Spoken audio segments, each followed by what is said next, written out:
There exists a moment in the depths of the Atlantic, perhaps 200 meters down, where sound itself seems to have weight. It is the moment when a steel hull stops being a machine and becomes instead a living thing, breathing with the ocean that surrounds it. The water presses inward with a patience that measures itself not in heartbeats, but in the slow expansion and contraction of metal walls, and inside those walls, in the absolute darkness, men listen to the sea the way ancient peoples once listened to wind through trees, searching for meaning in what cannot be seen. This is where we begin, not with fanfare, not with the beginning of a watch or the turning of a tide. We begin in darkness, with the simple truth that beneath the surface of the North Atlantic, a Type V U-Boat lies suspended between two worlds, the world of light it has left behind and the world of pressure it has chosen to enter. The hull creaks, water moves against steel, and somewhere in that darkness, a sonar man adjusts his headphones and listens to the pulse of the boat and the pulse of the sea as though they were the same thing. If you find yourself drawn to these intimate moments of history, to the texture of a life lived in spaces most of us will never witness, consider subscribing for more slow, immersive sleep documentaries that unfold beneath the waves, stories of the men who descended into darkness and learned to live by instruments and instinct alone. Now, return with us to the surface for a moment. The darkness we just left is not absolute. Above the water, the North Atlantic swell moves in great rolling mountains of grey-green, and the U-boat rides that motion like a living creature learning to breathe. The sky is a palette of slate and pearl, neither quite day nor quite night, and the wind carries the smell of salt that has travelled 10,000 miles. The hull of the boat rises and falls with the rhythm of the ocean itself.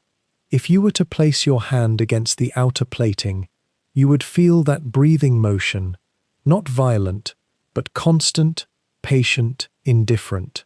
The sea does not rush, the sea does not hurry, and neither, now, does time. Above the waterline, on the narrow bridge that cuts through the conning tower, 4 lookouts stand with their binoculars raised, scanning the grey horizon for the silhouettes of merchant ships or the telltale smoke of distant convoys. They are looking outward, always outward, because the war they have come to fight exists out there, beyond the edge of sight, in the convoys that cross the Atlantic carrying food and fuel and ammunition from America to Britain. But we are not yet at that moment. We are in the moment before the hunt begins, in the moment of passage, when the boat is simply moving through the water it has chosen as its hunting ground. Below deck, where we will spend the next 24 hours, the motion of the sea is felt rather than seen. The rolling of the swell becomes a gentle tilting from side to side, a rhythm so constant that the men aboard have largely stopped noticing it. Or perhaps it would be more honest to say that they have learned to notice it in the way one notices one's own breathing. It is always there, but it demands no attention unless something goes wrong. And in a steel hull surrounded by ocean, many things can go wrong. The Type VII, at this moment, is 67 meters in length. That measurement translates, in the minds of the men who live inside it, into something far more constrictive than any mere number. 67 meters is less than the length of a large passenger ship's longest hallway. It is not quite long enough to contain a football field. It is roughly the length of 4 large trucks placed bumper to bumper, and inside that length, inside walls no thicker than a human hand, are compressed the engines, the fuel tanks, the torpedoes, the batteries, the air systems, the water systems, the radio equipment, the navigation instruments, and the 57 human beings who have chosen, or been ordered, to share this space for months at a time. The hull itself is not one hollow tube. It is divided into compartments, separated by bulkheads, thick, watertight doors designed to contain flooding if the outer hull is breached. These doors are perhaps 4 feet wide. The corridor that connects them, in most places, is narrower than the width of a man's shoulders.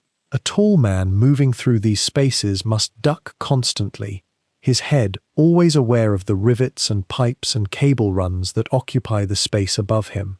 Walking from the bow to the stern of this boat is like walking through the arteries of some vast mechanical creature, and the creature is always moving, always breathing, always alive with the small vibrations and sounds of its engines and systems.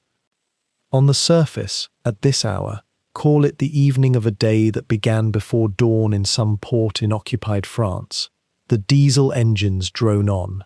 They have been running for hours, ever since the boat left the relative safety of the concrete bunker that shelters it from air attack. The sound they make is not loud to the ear of someone standing in the control room. It is more of a vibration, a frequency that you feel in your chest, in your teeth, in the marrow of your bones.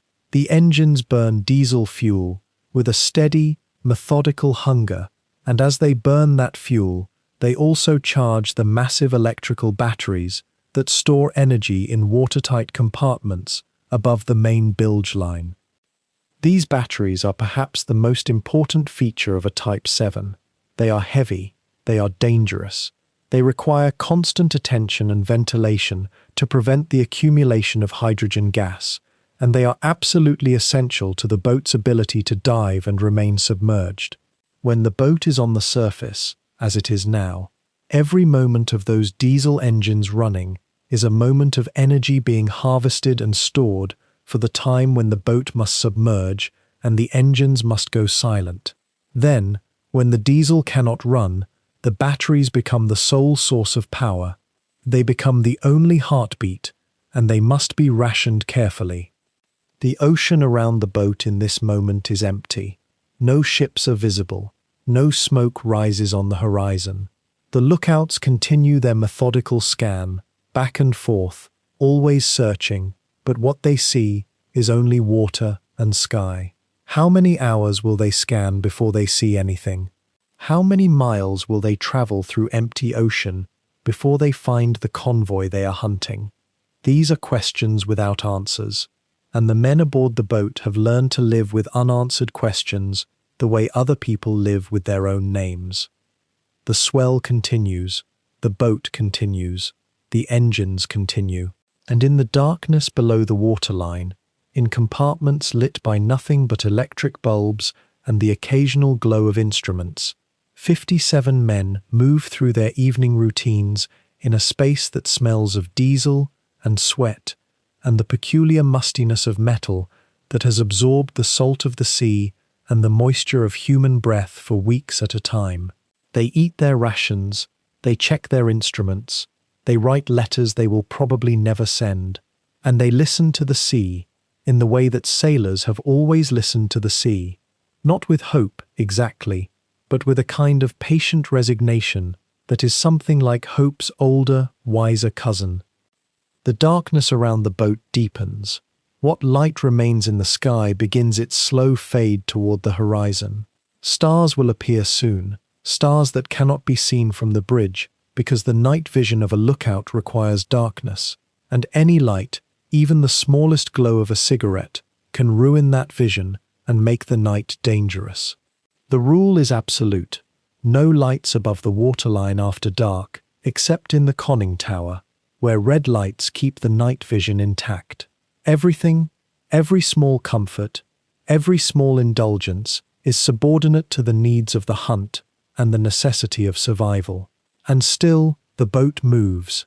Still, the sea breathes. Still, in the compartments below, men adjust themselves to the rhythm of motion and machine, to the constant background hum of compressors and generators, to the knowledge that tomorrow will be like today, and the day after that will be like tomorrow, unless something happens. Unless they find a ship, unless a ship finds them, unless the depth charge throwers on the deck of an escort vessel locate them in the darkness and send them spiraling downward into waters so deep that the pressure alone could crush the hull like paper. But that is tomorrow's concern. For now, There is only the darkness, the swell, the engines, and the men inside the steel tube, learning to live as though the war and the ocean were one and the same thing. If you find yourself drawn to these slow, layered histories, to the texture of a moment lived in darkness and routine, to the quiet weight of decisions made in confined spaces, to the sounds and smells and small acts of endurance that made up the lives of ordinary men in extraordinary circumstances, then you might want to follow along as we continue exploring these immersive worlds together. This channel exists to craft these extended, unhurried journeys into WW2's intimate spaces, the control rooms and crew quarters, the waiting and the watching, the mundane rhythms that held people upright through their fear. Each documentary is built to move slowly, to linger on sensory detail and human complexity, rather than rushing toward action or spectacle, because the real story of war, the part that helps us understand what these men endured, lives in the quiet hours between danger, in the smell of diesel and salt, in the conversations between exhausted sailors passing in a corridor too narrow to walk abreast. We have many more submerged hours ahead of us in this particular 24-hour cycle, many more descents into the Atlantic's darkness, more watches to keep, more meals to share, in spaces built for half the men now crowded into them. And if you'd like to drift through those hours with us again and again, to return to these slow documentaries whenever you need that particular quality of immersion, that sense of being lowered gently into history through sound and detail rather than hurried narration, consider subscribing to explore our full archive of WW2 sleep documentaries. Each one is designed with this same unhurried pace, this same attention to the sensory and the human, whether we're following the night watch in a destroyer's wheelhouse, tracing the long waiting in an air raid shelter, or sitting in the silence of a field hospital between operations. For now, though, let us return to the darkness that surrounds this U-boat, and to the moment just after that midnight watch change, when the hull beneath us begins to tell its story once more. The Type V U-Boat measured exactly 67 meters from bow to stern. That is a length comparable to a large house laid on its side, though when you stood inside the pressure hull itself, the true living space, the boat seemed to compress itself around you, as if the Atlantic were constantly pressing inward, even when the hull remained dry. Picture standing in a corridor no wider than a single human shoulder, where two men passing each other would need to turn sideways, or one would press against the curved steel wall.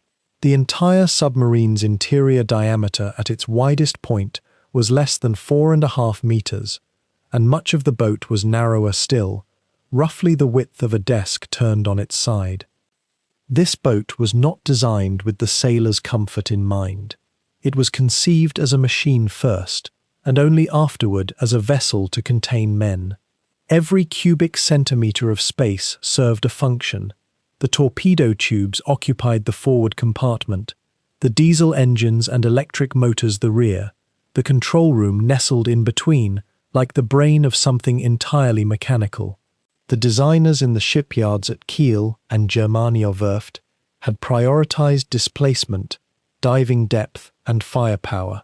Comfort was not on the list, nor was privacy, nor was dignity, in the way we might understand it on the surface. The crew of a Type VII averaged between 44 and 56 men, depending on whether the boat was equipped for extended operations. Imagine 50 men distributed through a space barely longer than a city bus, with roughly the same internal volume. They shared 40 bunks, which meant half the crew slept while the other half worked. The bunks themselves were not beds in any conventional sense. They were narrow shelves, sometimes no more than 18 inches wide, stacked 3 deep in the torpedo room and 2 deep elsewhere. A man would crawl into his bunk to find the underside of the bunk above his face, at a distance of perhaps 2 feet. The smell of the man below or above, or the condensation that gathered from his breath and sweat, was something every submariner learned to endure without comment. The pressure hull itself was a marvel of engineering, a steel cylinder with hemispherical ends, built to withstand the crushing force of seawater at depth. The plates were riveted together with meticulous precision, because a single leak at 300 meters would mean the end of everything. Walking along the corridor meant placing your feet carefully between the manifolds and pipes that snaked along the floor.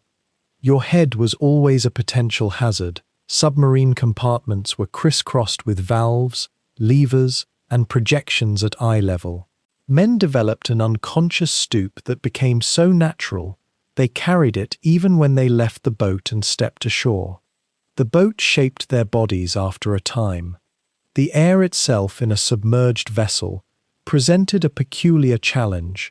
Diesel engines could not run underwater, so the boat relied on batteries when diving, large, heavy accumulators that stored electrical energy. On the surface, the diesel engines would run and charge these batteries while drawing fresh air through large induction tubes. But below the waves, the crew breathed air that had been processed through CO2 scrubbers filled with sodium hydroxide, a caustic substance that absorbed carbon dioxide but left a chemical tang in every breath.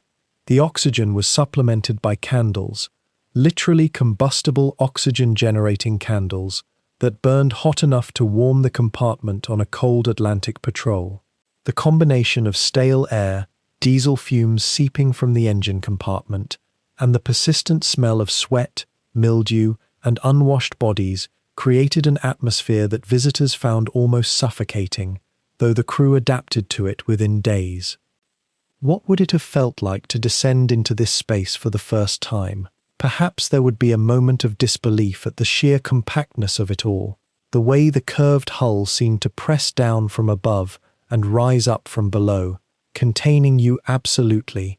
The constant background hum of machinery, the gyroscope, the air circulation fans, the electrical systems would have filled the silence, along with the creak of the hull responding to pressure changes and the slosh of water in the bilge beneath the gratings you walked on. There was nowhere in the boat to stand fully upright except perhaps in the control room, and even there, tall men would duck habitually even when there was clearance. Yet within this metal tube, these men lived for weeks or months at a time. They learned to navigate it in complete darkness, using only their hands and feet.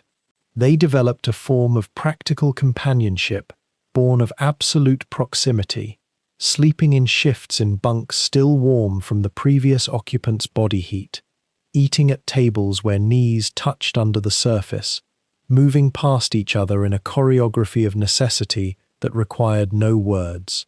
The boat was not comfortable, but it was a known space, and human beings are remarkable in their ability to adapt to confinement when the alternative is impossibility. The Type VII was a submarine, which meant it could kill, yes, but it also meant these men could hide beneath the waves when depth was their only shelter. The clock face in the control room reads 2400 hours, and midnight descends like a curtain across the Atlantic. The watch is changing, and in those few minutes around the stroke of 12, the entire rhythm of the boat shifts, almost imperceptibly, as one crew replaces another in a dance that has repeated every 4 hours since the boat slipped out of port and turned its bow toward the open ocean. The boat itself is quiet at this hour, or as quiet as a diesel submarine ever becomes. The thrum of the engines continues, steady and almost meditative through the hull, but something settles into the spaces between. The men who have been awake for 4 hours are tired now, their eyes heavy, their movements slower. The men who are about to wake are still in their bunks or emerging from them, pulling on uniforms, splashing faces with water so cold it shocks the mind alert. There is a moment of parallel consciousness, a brief overlap, where the old watch and the new watch exist in the same space, speaking in low voices, passing on information accumulated during those 4 hours of watching and listening and waiting. Imagine, if you will, the spatial reality of this moment. You are standing somewhere in the central corridor of the boat, that narrow spine that runs the length of the hull. It is painted a pale grey-green, the kind of colour that might have been chosen in some Berlin office without anyone considering what it would look like by lamplight at midnight, when you are thousands of kilometres from home and the ocean presses against the hull in an invisible weight. The corridor is perhaps 1.5 meters wide at most, perhaps a touch wider in certain sections where the torpedo tubes or some structural feature allows a breath more space, but essentially, you are walking through a passage that has been designed for function, not for the comfort of men moving past each other in the darkness. Now, 2 men need to pass in this corridor. Both are officers, or perhaps one is an officer and one an enlisted man coming from the bow compartments. Their shoulders are almost touching. There is an unspoken choreography to this encounter, something that the crew has learned through repetition and proximity. One man turns slightly to the side, flattens himself against the bulkhead wall. The other moves past, nodding perhaps, or offering a low word of greeting. It takes perhaps 3 seconds. Then they continue on their separate paths, one toward the control room to begin his watch, one toward his bunk to sleep. Multiply this small dance by a crew of nearly 50 men all moving through a space that was originally designed to be inhabited by perhaps 40. Multiply it across the passages forward and aft, through the control room, past the tiny galley, along the walkways that border the diesel engines. There is a choreography to confinement. The human body learns it. The mind learns where the narrow places are, which bulkheads have edges that will catch your shoulder if you are not careful, which hatches you must duck through, and which you can pass under nearly upright. Your body begins to move through the space with less conscious thought. The boat becomes a 3-dimensional puzzle that you navigate with your muscles and your peripheral vision and your memory of every journey you have made through it before. The watch change itself takes perhaps 10 minutes from start to finish. The off-going watch gathers in the control room. The oncoming watch takes their positions. There are reports to give. The captain, if he is not already awake, emerges from his small curtained alcove to hear what has transpired during the night watch. Has the sea state changed? Are there any indications of other vessels in the distance? Has the diesel engine running on the port side developed any new sounds, any indications of mechanical strain? Is the battery charging as expected? These are the questions that flow between the exhausted men and the fresh ones. They are technical questions, but beneath them is something else. They are questions about whether the boat has remained invisible, whether it has remained safe, whether nothing dangerous has approached from above or from beyond the horizon. By 24:10 hours, the transition is complete. The old watch has moved aft, moving deeper into the boat, toward the crew's quarters and the bunks they will reclaim. The new watch settles into their positions, taking over the binoculars from the bridge if the boat is running on the surface, or moving to the sonar equipment if running submerged. The captain nods and returns to his bunk. The boat continues on its course, its engines continuing their steady rhythm, the watch continuing its vigilance.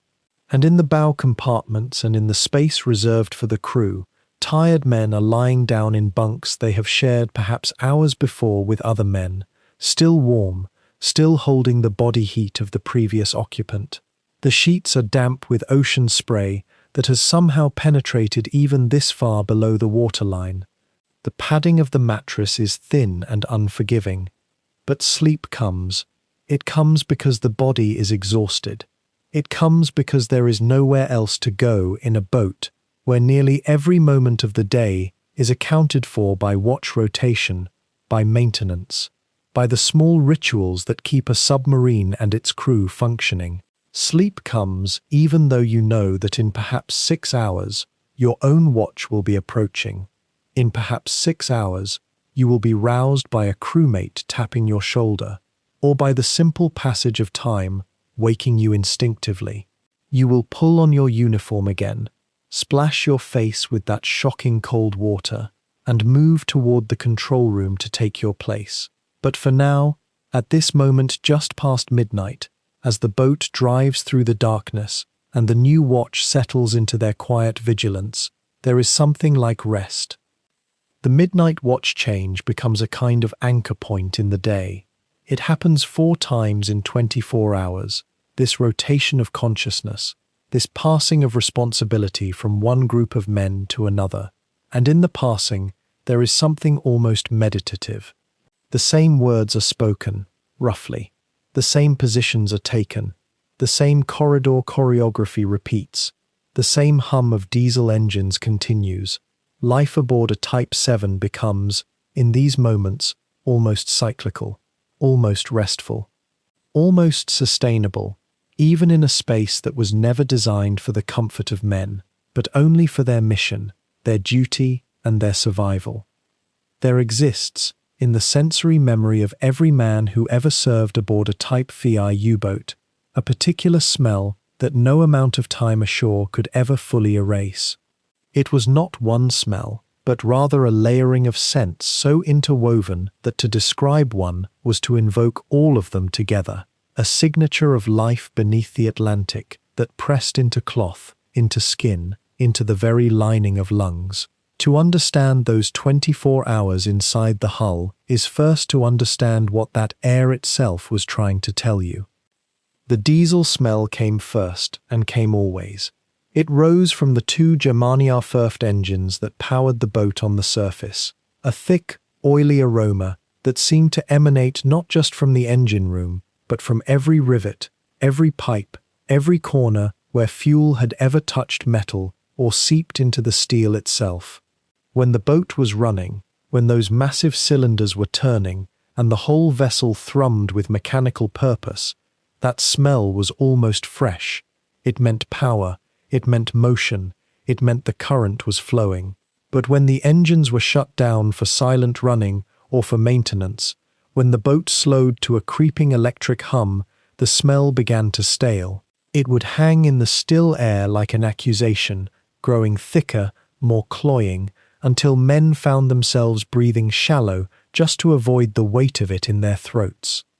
And yes, there was the sweat, constant, unavoidable, the human element that no machine could separate itself from. In a Type VII carrying not 30, as the designers intended, but sometimes 40 men or more, in an 18-meter length of pressure hull, sweat was not an exception, but a condition of existence. The boat had no air conditioning, no meaningful climate control beyond opening the hatches when on the surface, and risking everything in the bargain. When the air temperature inside rose into the low 30s Celsius, and it often did during long dives, men's bodies simply became sources of moisture. Cotton shirts adhered to skin. Salt accumulated in uniform folds. The bunks never truly dried. Some men would go days without changing their clothes, not from neglect, but from a kind of resigned acceptance that dry garments would be damp again within hours of putting them on. The mildew grew into and around this dampness like a living thing, because in a submarine, it was a living thing. There is something profoundly unsettling about water, where water should not be, even in small amounts. The slight seep from a valve joint, the condensation that ran down the inside of the pressure hull during temperature fluctuations, the endless spray of the sea itself whenever the boat was submerged, even in calm conditions. Mildew thrived in the torpedo tubes, where humidity collected and had nowhere to go. It crept into the crevices around the diesel engines, where heat and damp created a perfect nursery for decay.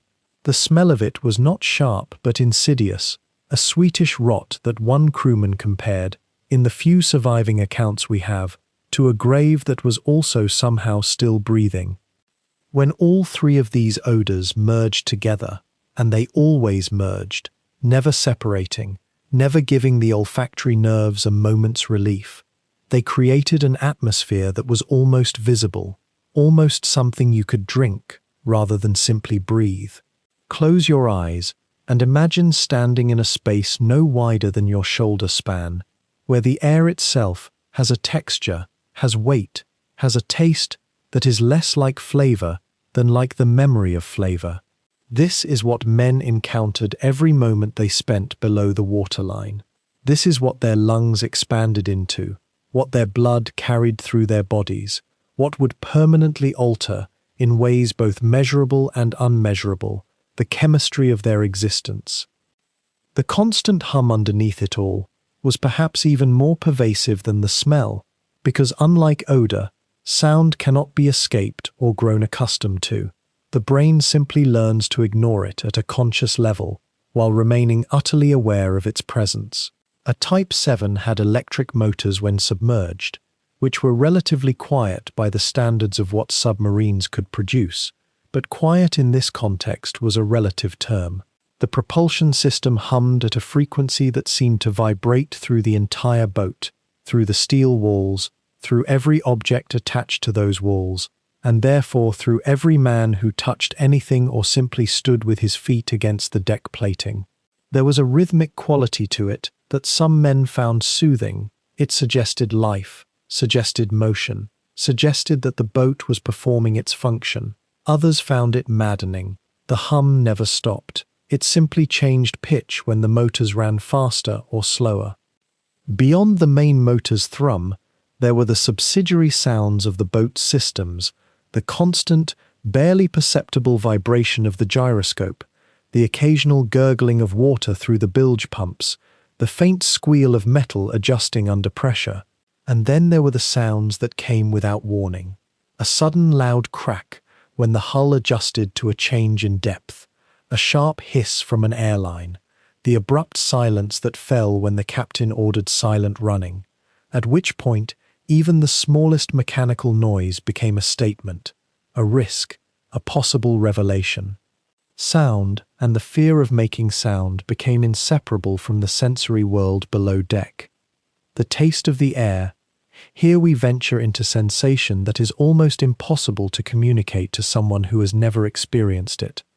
Yet it was among the most persistent and most noted aspect of the submarine environment in every account and every memoir. Men described the air as tasting metallic, as though they were sucking on copper or iron. This was not imagination. The recycled air inside the boat passed across and around every metal component, and in the presence of salt spray, moisture, and electrolytic reactions, metals shed particles into the atmosphere. When men breathed this air for hours without end, those particles accumulated on their tongues, coated their teeth, flavored every meal. The taste grew worse, the longer a dive continued, and the longer the air went without being refreshed from the surface. During extended patrols, when the boat remained submerged for many hours at a time, the air would become so stale that it began to develop an almost organic quality, not quite sour, not quite sweet, but something that suggested decay, the slow decomposition of the atmosphere itself. Coffee tasted of metal. Bread tasted of metal. The tinned meat rations, which were themselves somewhat unpleasant to begin with, were rendered almost inedible by the metallic overlay that the air imposed on everything. Men learned to drink quickly, to swallow without chewing, to minimize the time their food spent in contact with the air inside the boat. There existed then a complete sensory envelope that was the submarine, an atmosphere that was not merely the backdrop to the day's activities, but was rather the primary fact of existence while submerged. To spend 24 hours aboard a Type VII was to be immersed in this sensory world so completely that the distinction between the boat and the body, between the machinery and the men who operated it, began to blur. The smell, the sound, the taste, these were not separate experiences, but rather a single, unified sensation of being inside something alive and wounded at the same time. A living machine, a tomb with diesel engines and the hope of returning home. The forward torpedo room opens into a space that defies easy comprehension on first meeting. It is perhaps the strangest sleeping quarters ever deliberately built by human hands, a cathedral of purpose masked by the mundane necessity of rest. The room stretches nearly 40 meters into the bow of the boat, growing progressively narrower as it reaches the hull's tapering point, and it is here, in this peculiar geometry of war and slumber, that up to 15 men would lay their heads on any given night, arranged in berths stacked almost vertically above the very instruments of their mission. Let us approach it slowly, as the first pale glow begins to seep through the ventilation grates and small portholes of the boat at first light, because this room holds a particular poetry that only reveals itself when the rest of the boat has fallen into the relative silence of the sleeping watch. The torpedoes themselves are resting. 5 of them, perhaps more depending on the patrol's stage, occupy the forward tubes and the reload racks, great steel cylinders, each nearly 7.5 meters long and weighing nearly 2 tons, fitted with warheads containing TNT or acoustic homing explosives. They are mounted horizontally, lined up like sleeping giants in their tubes, waiting. The reload racks hold the spares vertically, suspended and cradled by cradles and guides that allow them to be rotated into the firing position when the moment comes. These are not abstract weapons when you are sleeping beside them. They are hard, cold, present. They are what you are here for, and they are what might equally be here for you. Above these tubes and racks, the bunks have been ingeniously nested into the space left by the boat's narrow circumference. They are canvas and frame affairs, collapsible, stacked 3 high in some sections and 2 in others, accessed by climbing over the man below you or by carefully threading through the gaps. A sailor would slip into his bunk, often sharing the same bunk with another man on a different watch rotation, a practice known informally as hot bunking, and find himself in a space perhaps 6 feet long and roughly 2.5 feet wide, his face sometimes only 30 inches from the riveted steel of the hull. Above him, if he was on the bottom tier, lay the second sleeper. Above that, quite possibly, a third. The intimacy of such an arrangement cannot be overstated, and yet the men spoke of it with a curious mixture of acceptance and dark humor. There was no privacy, there was no pretense of solitude. When you slept in the forward torpedo room, you slept in a cocoon of human proximity that would be claustrophobic to contemplate in the waking world, and yet in the rhythm of watch rotation and the profound exhaustion that comes from life aboard, sleep arrived quickly and deeply. The body adapts to extraordinary conditions when the alternative is staying awake in a space you cannot leave. The air in the forward torpedo room was thick and deliberately recycled. Ventilation fans hummed continuously, drawing stale atmosphere through the boat's main trunk and expelling it slowly through carbon scrubbers and CO2 absorbers, attempting to maintain something approximating breathability. And yet the room accumulated its own particular smell, the steel of the torpedoes mixing with the inevitable saltwater seepage that found its way into any submarine ever built, combining with the sweat-dampened canvas of the bunks, the mildew that thrived in the moisture, and beneath it all, the faint chemical tang of the boat's hydraulic and lubrication systems. It was a smell that first-time boat sailors found nearly unbearable. A smell that seemed to cling to your skin and hair and the wool of your uniform. Within weeks, most men stopped noticing it. The human capacity for adaptation is profound. What might you have noticed if you had been there during those first light hours? Perhaps the steady drip from a junction in the piping overhead, a sound that would mark time in the darkness like a metronome.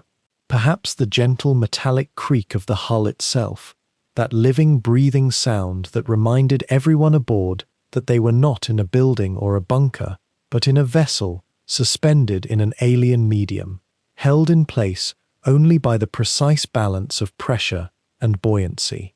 The torpedoes did not creak. They seemed to rest in absolute silence, as if conserving their energy for the moment when they might be launched. There was something peculiar in the psychology of sleeping above weapons, though many of the young men aboard would not have framed it that way. These were not abstract instruments of war when you lived in such proximity to them. They were companions in a sense, familiar objects that had become almost domestic through sheer daily exposure. You climbed over them to reach your bunk. You steadied yourself against their smooth steel when the boat pitched unexpectedly. You learned to navigate around them in the darkness by touch and memory. And as you lay in your narrow bunk, half asleep in the dimness, you might have found yourself thinking about where they would go, who they might strike, whether any of them might, through the vast improbability of naval warfare, ever actually be fired at all. The first light hours in the forward torpedo room were quiet in a particular way. Most of the crew was asleep, save for those on watch. The machinery of the boat continued its work. The diesel engines on the surface, the batteries charging, the constant vigilance of the sonar operator in his cubicle somewhere aft. But here, in the bow, time seemed to move differently. Sleep depended on a strange negotiation.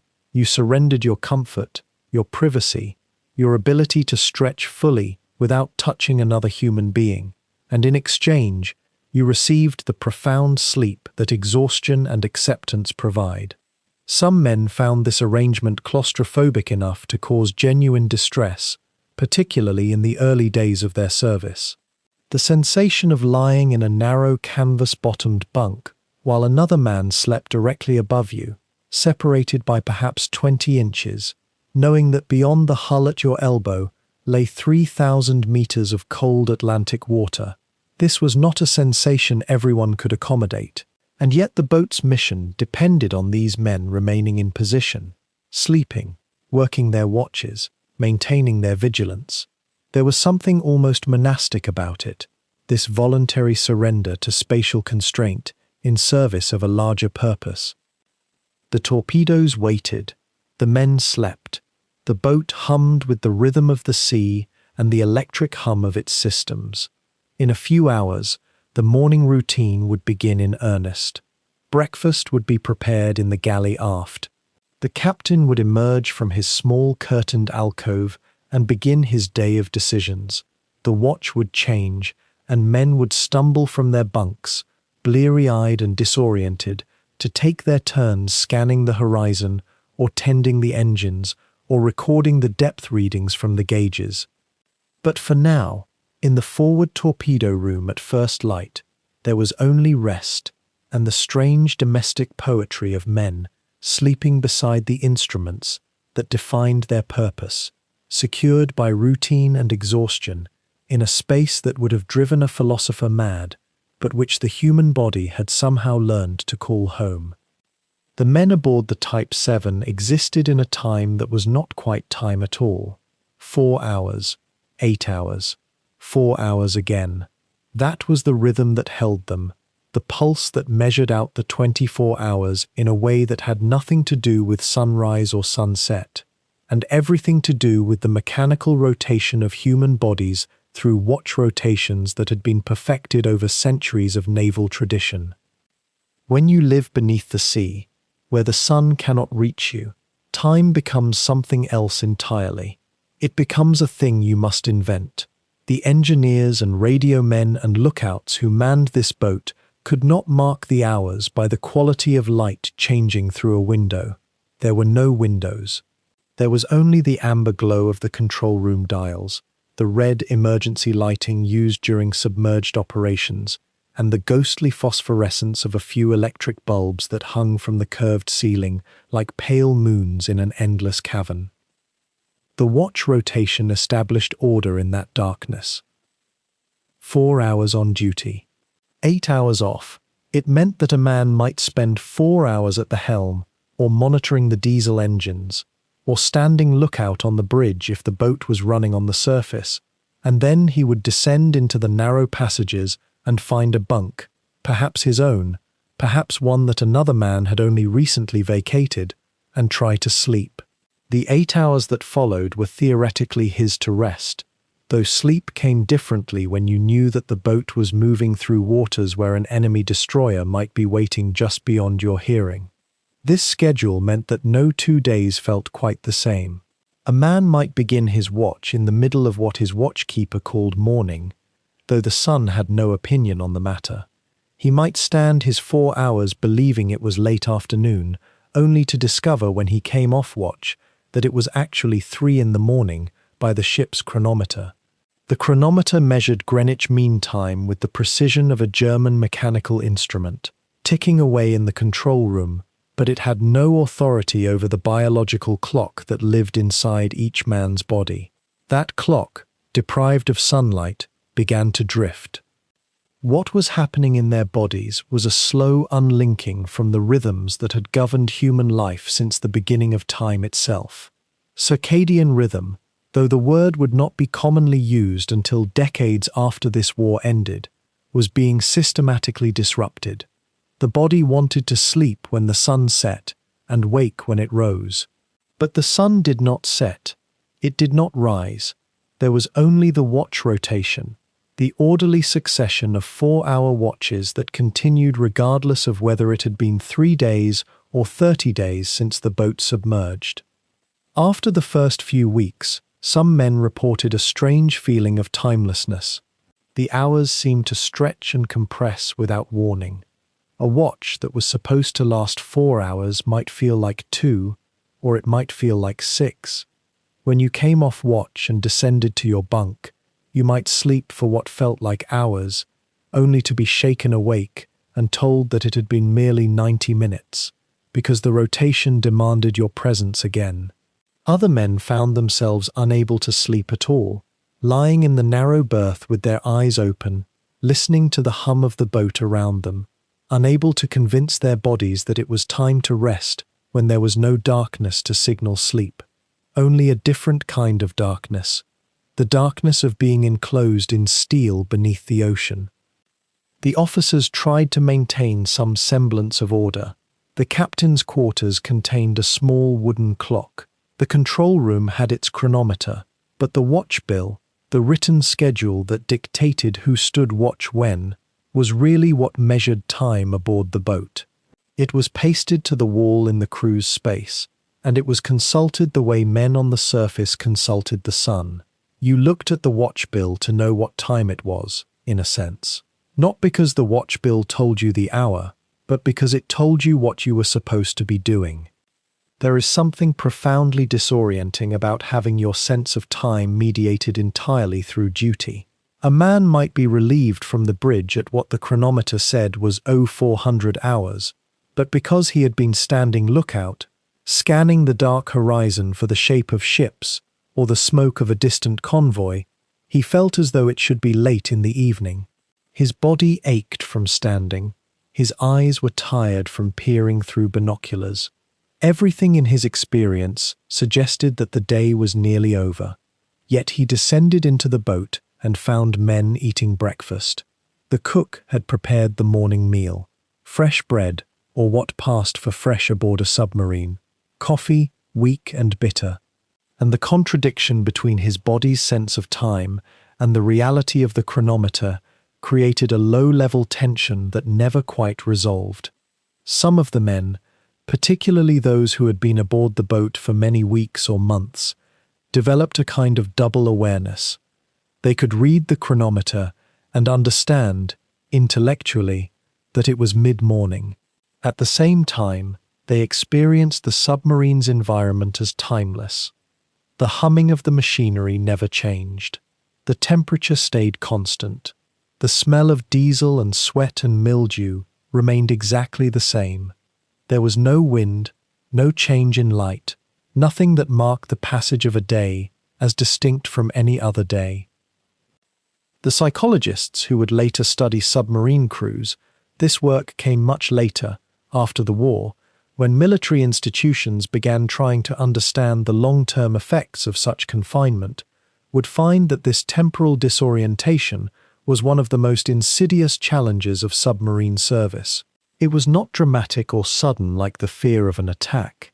It was slow and corrosive, a gradual loosening of the mental anchors that held a man to the external world.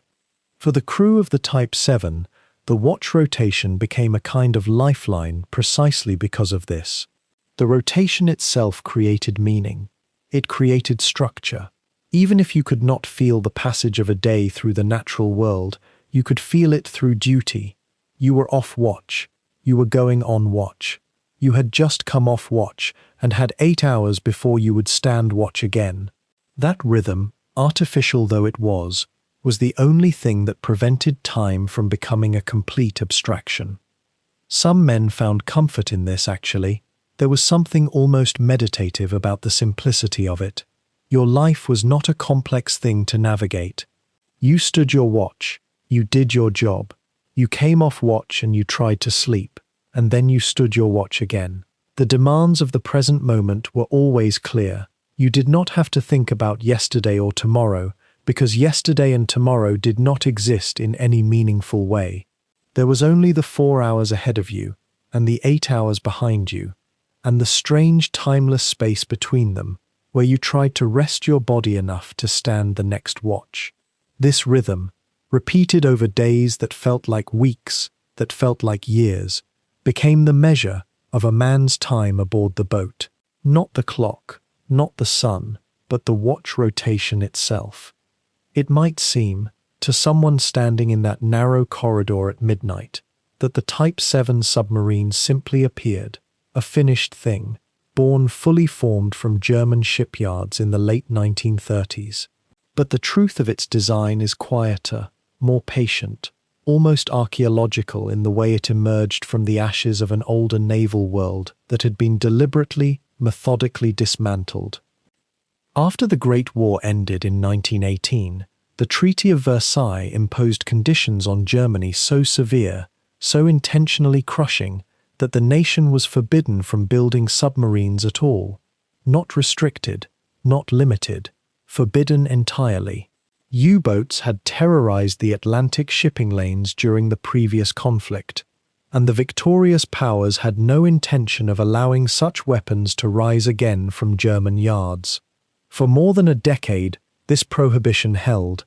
German naval architects and engineers found themselves without purpose, their expertise deliberately made dormant by international agreement. Imagine the patience required to wait through those years, knowing your craft, your knowledge, could not be practiced or developed. But by the early 1930s, as political winds shifted and international agreements began to fray like old rope left in salt spray, Germany quietly began to explore what might be possible.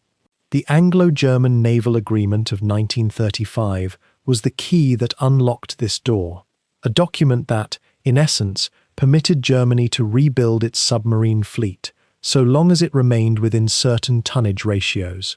It was an opening, and German naval planners moved through it with careful deliberation. The Type VII design that emerged in 1936 was not, in fact, entirely new.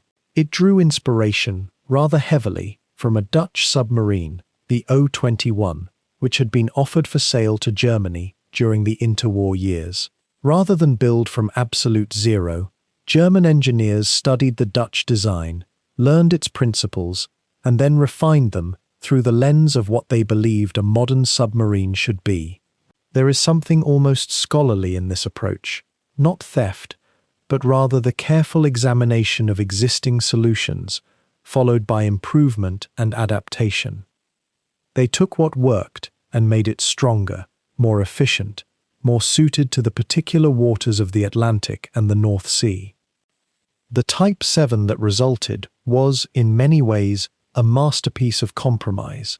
It could not be enormous, because size meant vulnerability and reduced maneuverability. It could not be too heavily armed, because every ton of weaponry was a ton of ballast that affected diving performance. Instead, it had to be efficient, a machine that could slip through water with minimal energy expenditure, remain submerged for reasonable periods, and deliver a reliable punch through its 4 forward and 2 rear torpedo tubes, 6 tubes for an entire submarine. The mathematical elegance of that constraint is worth contemplating. everything mattered. Every rivet, every pipe joint, every decision rippled through the entire vessel. What the designers created, over the course of roughly 2 years of refinement, was a submarine that could travel across the Atlantic, remain on patrol for weeks, dive quickly when threatened, and still carry enough firepower to justify its existence. The dimensions you might have found yourself moving through in that midnight corridor, 67 meters in length, 6.2 meters in beam, were the physical result of countless small decisions, each one a negotiation between competing demands. You wanted more space for the crew, but space meant weight, meant reduced performance. You wanted thicker hull plating for protection, but that meant less displacement for fuel. You wanted larger batteries for longer submerged range, but batteries took up valuable volume that might otherwise hold provisions or ammunition. The brilliance of the Type VII, and it is worth pausing to acknowledge this, was that it solved these competing equations with such consistency that more than 700 of them were eventually built. 700 submarines, each one fundamentally the same in basic design, yet each one constructed in different yards, by different hands, with small variations in materials and manufacturing technique. They became the workhorse of the German submarine fleet, not the biggest, not the most advanced in every category, but reliable in a way that mattered more than perfection. The origins of this design also speak to something deeper about how naval technology moves between nations in wartime and peace. The Dutch O-21 was not stolen, yet its influence was profound and direct. International agreements written during peacetime were interpreted by ambitious nations as invitations to find clever interpretations. The way materials and knowledge move across borders, even when those borders are hostile or constrained by treaty, follows patterns older than the 20th century. Engineers from one country study the public designs of another, patents are published, technical journals circulate, and then, in quiet shipyards, talented people take what they have learned and transform it into something new. This is not to say that the Type VII was inevitable, or that its design was somehow fated to emerge exactly as it did. Rather, it was the product of real people, Helmuth Willi, Georg Topp, Karl Dönitz, and the officers working beneath him, who understood submarines, understood the Atlantic, and understood what might be built within the constraints they faced. Their thinking shaped metal. Their calculations became the hull that pressed around you in those narrow corridors at midnight. Their engineering decisions determined how long the boat could stay submerged, how quickly it could dive, how reliably its torpedoes would run, and perhaps most remarkably, those engineers themselves had learned their craft during an era when submarines were theoretically forbidden to Germany. Some of them had trained on captured vessels from the Great War. Others had studied foreign designs in technical publications. A few had worked abroad, in countries where submarine development continued unabated. When the opportunity came, when the treaty restrictions were quietly set aside, they were ready. They had spent years in shadow, preparing, learning, waiting for the moment when their knowledge could be applied to steel and rivets and the vast ocean. The Type VII was, in this way, both a product of constraint and a product of patient, methodical preparation. It was designed in secret. Its blueprints were closely guarded, yet it drew on principles and knowledge that had circulated internationally, that had been refined through decades of submarine development in other nations, that represented a kind of collective human understanding of what such a vessel might be. In the quiet hull at midnight, in the spaces where men moved in darkness, you could feel the result of all this hidden history. The walls around you embodied decisions made not in response to immediate crisis, but in anticipation of a future that patient planners believed would eventually arrive. The 4 o'clock watch arrives without fanfare, announced only by the soft rotation of the crew change, feet moving through the narrow passageways with the practiced silence of men who have learned that sound travels differently in the dark depths of a steel ship. And the lookouts who have been standing above deck for 4 hours, 4 long hours of cold wind and spray, and the perpetual scanning of nothing, begin their slow descent below, their eyes watering from the Atlantic chill, their binoculars heavy around their necks. The replacements move upward, already pulling their leather jackets tighter, already feeling the temperature drop as they climb toward the conning tower's ladder, toward the open air and the responsibility that waits on the bridge in this hour, that belongs neither to night nor day, but to a kind of suspended twilight that the ocean holds just before the first suggestion of dawn. There is a ritual to this moment, every movement unhurried and deliberate, as though rushing might disturb something essential in the balance of the watch. And as the fresh lookouts emerge onto the bridge, that small exposed platform rising from the submarine's sleek, dark hull, they are greeted by an expanse of water so black it seems to merge entirely with the sky, a horizon that exists only in the imagination, suggested by the faint sense of where the water ends and the darkness beyond begins. The bridge officer, who has been there since just after midnight, waiting for this very moment of transition, speaks in a low voice that barely carries beyond the compass housing and the periscope shears, briefing the incoming watch on what little has changed in the preceding hours.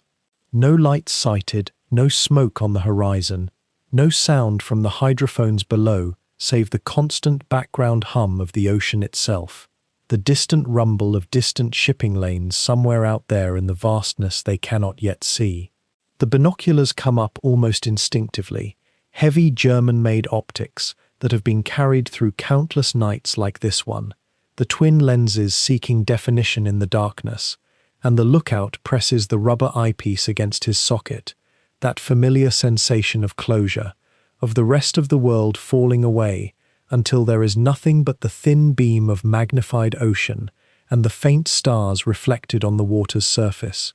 Do you know what it is to search for something you cannot see, knowing that something might be searching for you in return? The sensation of that hunt, played out in reverse, with neither hunter nor hunted fully visible to the other until the moment of contact arrives, and even then, visibility determines everything, a silhouette against a horizon, a thin line of smoke rising from a distant funnel, the wake of a vessel's engines churned up and phosphorescent in the dark water. The second lookout stations himself on the opposite side of the bridge, binoculars raised, his field of vision a separate arc of darkness, and between them they establish a silent communication, the occasional tilt of a head, a gesture indicating that they have scanned this quadrant and found nothing. And the cycle repeats, endless and meditative, each sweep of the binoculars covering the same empty space once again, the same careful attention to detail that might distinguish a low-lying merchant vessel from a wave pattern, a destroyer's distinctive smoke signature from a distant cloud formation. The bridge officer paces slowly between them, not so much walking as shifting his weight, maintaining warmth, preventing the stillness that comes with standing too long in one position, a kind of gentle movement that sailors have learned across centuries, a rhythm that keeps the blood circulating without requiring the binoculars to lower or the attention to waver.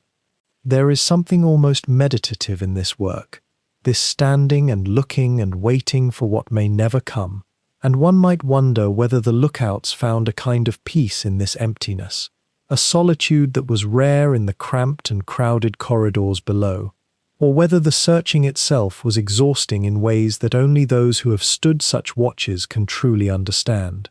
The 0400 hour exists in its own temporal space aboard a submarine, suspended between the night that has just begun to release its grip and the dawn that remains at least an hour away, and time seems to move differently up here, with each minute stretched thin, made to last longer than it ought to, the eyes growing heavy despite the cold, despite the concentration required to separate signal from noise, meaningful detail from the random play of starlight on water.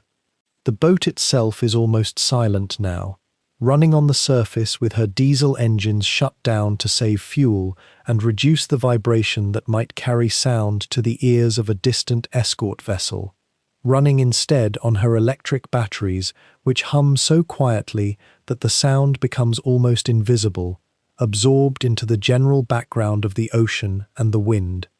And the men below, most of them in their bunks now or attempting sleep in whatever narrow space they have claimed, would hear nothing from up here, would not know that the lookouts were standing their watch with such perfect attentiveness, scanning the darkness for the shadow of a ship's hull or the glow of a porthole carelessly left uncovered. It occurs to the watcher, perhaps, that this quiet persistence, this standing and looking at nothing for hour after hour, might be the true work of the U-boat man, more essential in many ways than the moment of contact itself, more important than the careful calculation of approach angles and firing solutions, because without the lookout's eternal vigilance, there would be no approach at all, no opportunity for the heroism that the submariners imagined when they volunteered for the silent service. The eastern sky, far away toward where dawn must eventually come, shows no sign of brightening yet, and the watch presses on, the binoculars rising and falling, the slow panoramic sweep from north through east and south and back again to west, a circle of observation that will be repeated dozens of times before the sun finally breaks the horizon and transforms the 0400 watch into the 0500 watch and then the 0600 watch, each hour marked not by time itself, but by these small transitions, these quiet handovers of attention and responsibility that structure the day aboard a submarine as surely as any clock. There is, in this moment, a kind of terrible vulnerability to consider, a moment in which the U-boat man must push aside certain thoughts, the knowledge that if a ship appeared on the horizon now, in this darkness, how long would it take to dive? How long would those precious moments of warning extend downward through the conning tower and into the boat's depths, and whether 8 minutes or 10 minutes would be enough time before the depth charges came, before the sky itself seemed to fall down upon the pressure hull. But such thoughts do not change anything, do not make the watching any more or any less urgent, do not alter the fundamental reality that this is the work, this is what they have chosen, and so the eyes remain focused outward, the binoculars remain steady, and the 0400 watch continues its eternal scanning of an ocean that remains, as it has been all night long, profoundly and absolutely empty. As the first grey light began to seep through the periscope shafts, and the bridge lookouts noted the slow transition from black to charcoal on the horizon, the boat's cook was already stirring. His name has been lost to history, as the names of so many were, but his work in those pre-dawn hours was as vital to the crew's endurance as the captain's orders on the conning tower. The galley occupied perhaps 8 square meters of space, a measurement that seems almost incomprehensibly small when you try to picture it. Nestled between the control room and the petty officer's quarters, a thin corridor of warmth, and the promise of sustenance in a vessel designed to be everything except comfortable. The stove itself was a marvel of German engineering, compact and economical, running on the same diesel fuel that pushed the boat through the Atlantic swells. To light it in the darkness before dawn required a ritual, a careful hand on the valve, a match struck in a space where open flame was always a calculated risk, a moment of concentration that felt heavier somehow when the boat was running on the surface and the diesel fumes already clung to everything. The cook would have waited, listening to the whoosh of ignition, the small mechanical cough of combustion, before settling a metal pot onto the burner. Somewhere in that narrow space, water would begin to warm, and with it came the first comfort of the day. What arrived at the table, if the small folding surface where men ate in rotating shifts could be called a table, was modest by almost any standard. Tinned meat, often described by the men themselves with a wry fatalism that made it both a joke and a statement of fact. Pemmican and hardtack that had been softened in hot water until it became something approaching edible. Real bread, baked fresh aboard in batches, which was one of the few genuine luxuries of submarine life. Dark rye, dense and sustaining, rationed carefully because the wheat flour stored below deck took up precious space, and space itself was a form of currency more valuable than marks. Coffee, or what passed for it, brewed from ground chicory and beans, delivered in tin cups that never seemed to retain heat long enough for comfort. Picture, if you will, the mechanics of this gathering. The watch coming off the bridge, faces wind-burned and salt-stung from 4 hours of standing in the pre-dawn cold, would descend through the conning tower hatch and make their way aft. They passed through the control room, where the new watch was already settling into position, eyes adjusting to the instrument-lit dimness.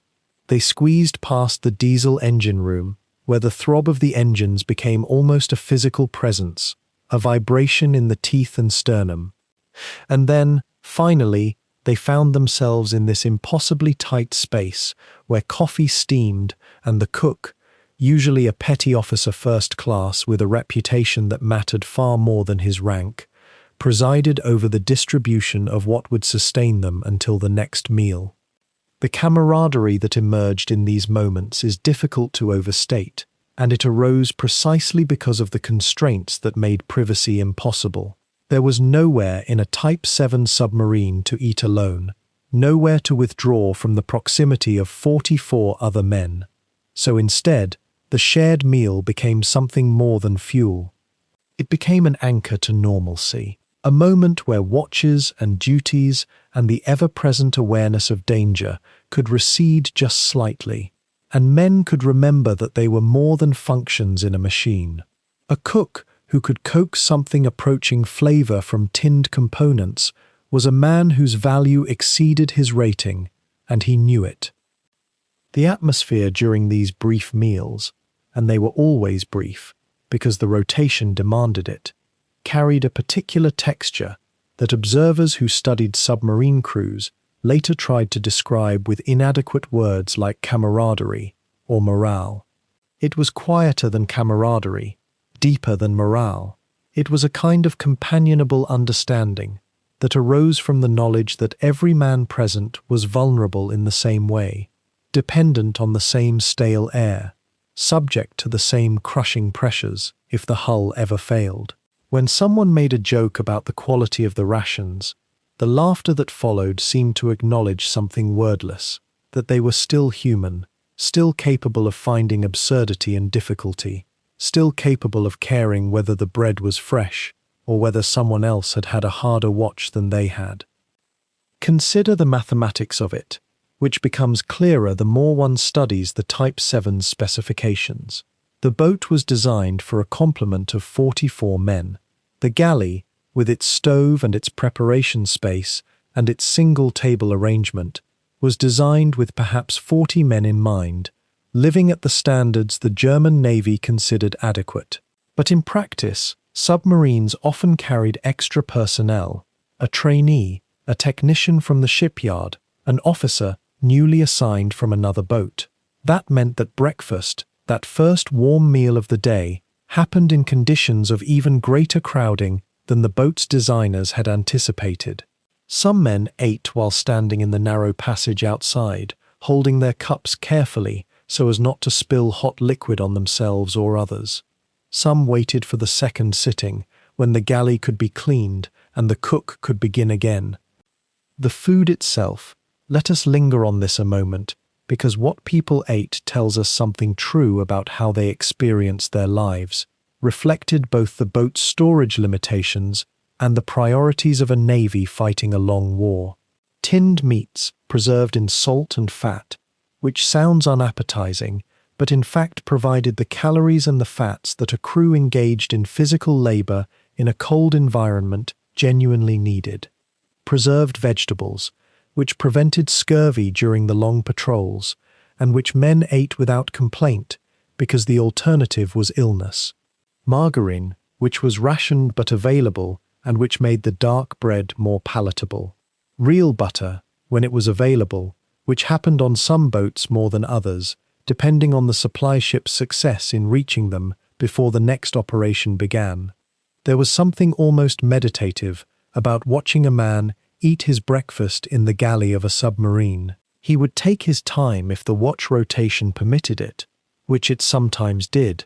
He might read a letter that had come aboard before the patrol began, folded small and carried in a pocket. He might simply sit in the warmth and the relative quiet, absent from the control room and the engine spaces, and allow his mind to settle.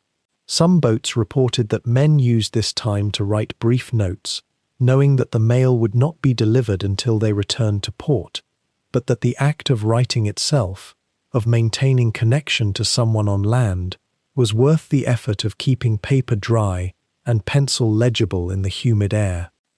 The cook, standing at his stove or wiping down the small preparation surface, was often a man of particular character. Submarine commanders understood that the galley crew was essential to maintaining the psychological equilibrium of the boat, and cooks were generally selected for both competence and personality. Stories survive of cooks who became minor celebrities on their boats, men whose ability to produce hot soup from basic ingredients, or who could somehow secure fresh eggs during an operation, made them valued far beyond their official duties. They occupied a curious position. They were enlisted men, usually petty officers, but their domain was one of the few places where hierarchy softened, where an officer waiting for coffee addressed the cook with a courtesy that acknowledged his importance.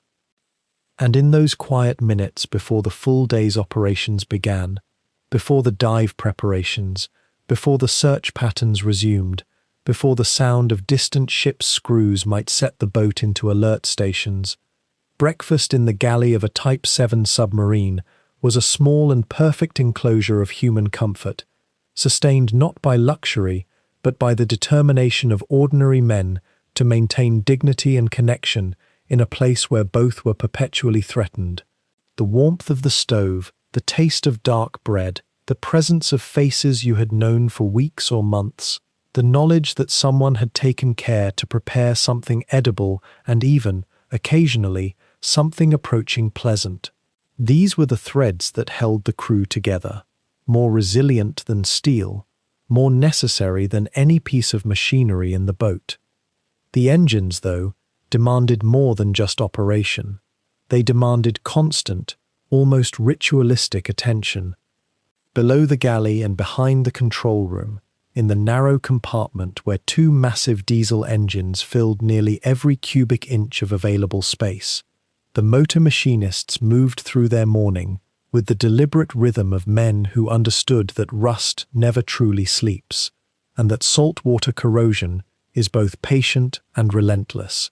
The engines themselves were MAN diesel units, powerful and temperamental creatures that had to be coaxed, monitored, and soothed like temperamental animals in too small a cage. Each watch rotation brought with it a checklist that seemed simple on paper, but unfolded into an almost meditative routine as the hours deepened. The machinist would move along the length of the engine block, with a rag in one hand and a small can of grease in the other, checking pressures on gauges mounted at eye level, listening to the particular timbre of the diesel's rhythm, waiting for any deviation that might signal trouble.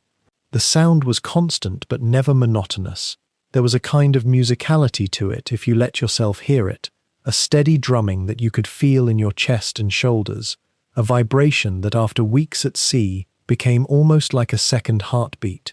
The machinists learned to hear the variations the way a musician hears a note played slightly out of tune, a subtle change in pitch, a hesitation in the rhythm, a new rattle somewhere in the maze of piping. These small things meant something. They meant attention. They meant survival. Greasing the valves was work that required patience and precision in spaces barely wide enough for one man to turn around.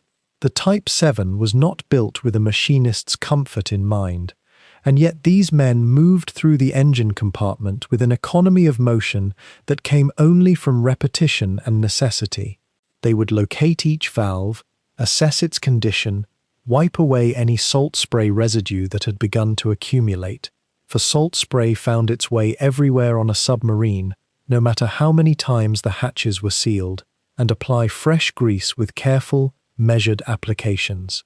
Too much and the excess would drip into places where it didn't belong, creating new problems. Too little and the metal would begin to weep, to oxidize, to succumb to the patient chemistry of the Atlantic. The constant vigilance against corrosion was perhaps the least visible work on the boat, and yet in many ways it was the most crucial. The ocean is a patient enemy. It works slowly and with great certainty, penetrating every surface, every seam, every joint where two pieces of steel meet. In a submarine, where the hull itself is your barrier between breathable air and crushing death, corrosion is not merely a maintenance issue. It is an existential threat. The machinists understood this implicitly, even if they didn't articulate it in those terms. They simply knew that a weakened seam was a dangerous seam, and that the ocean would eventually exploit any weakness given enough time.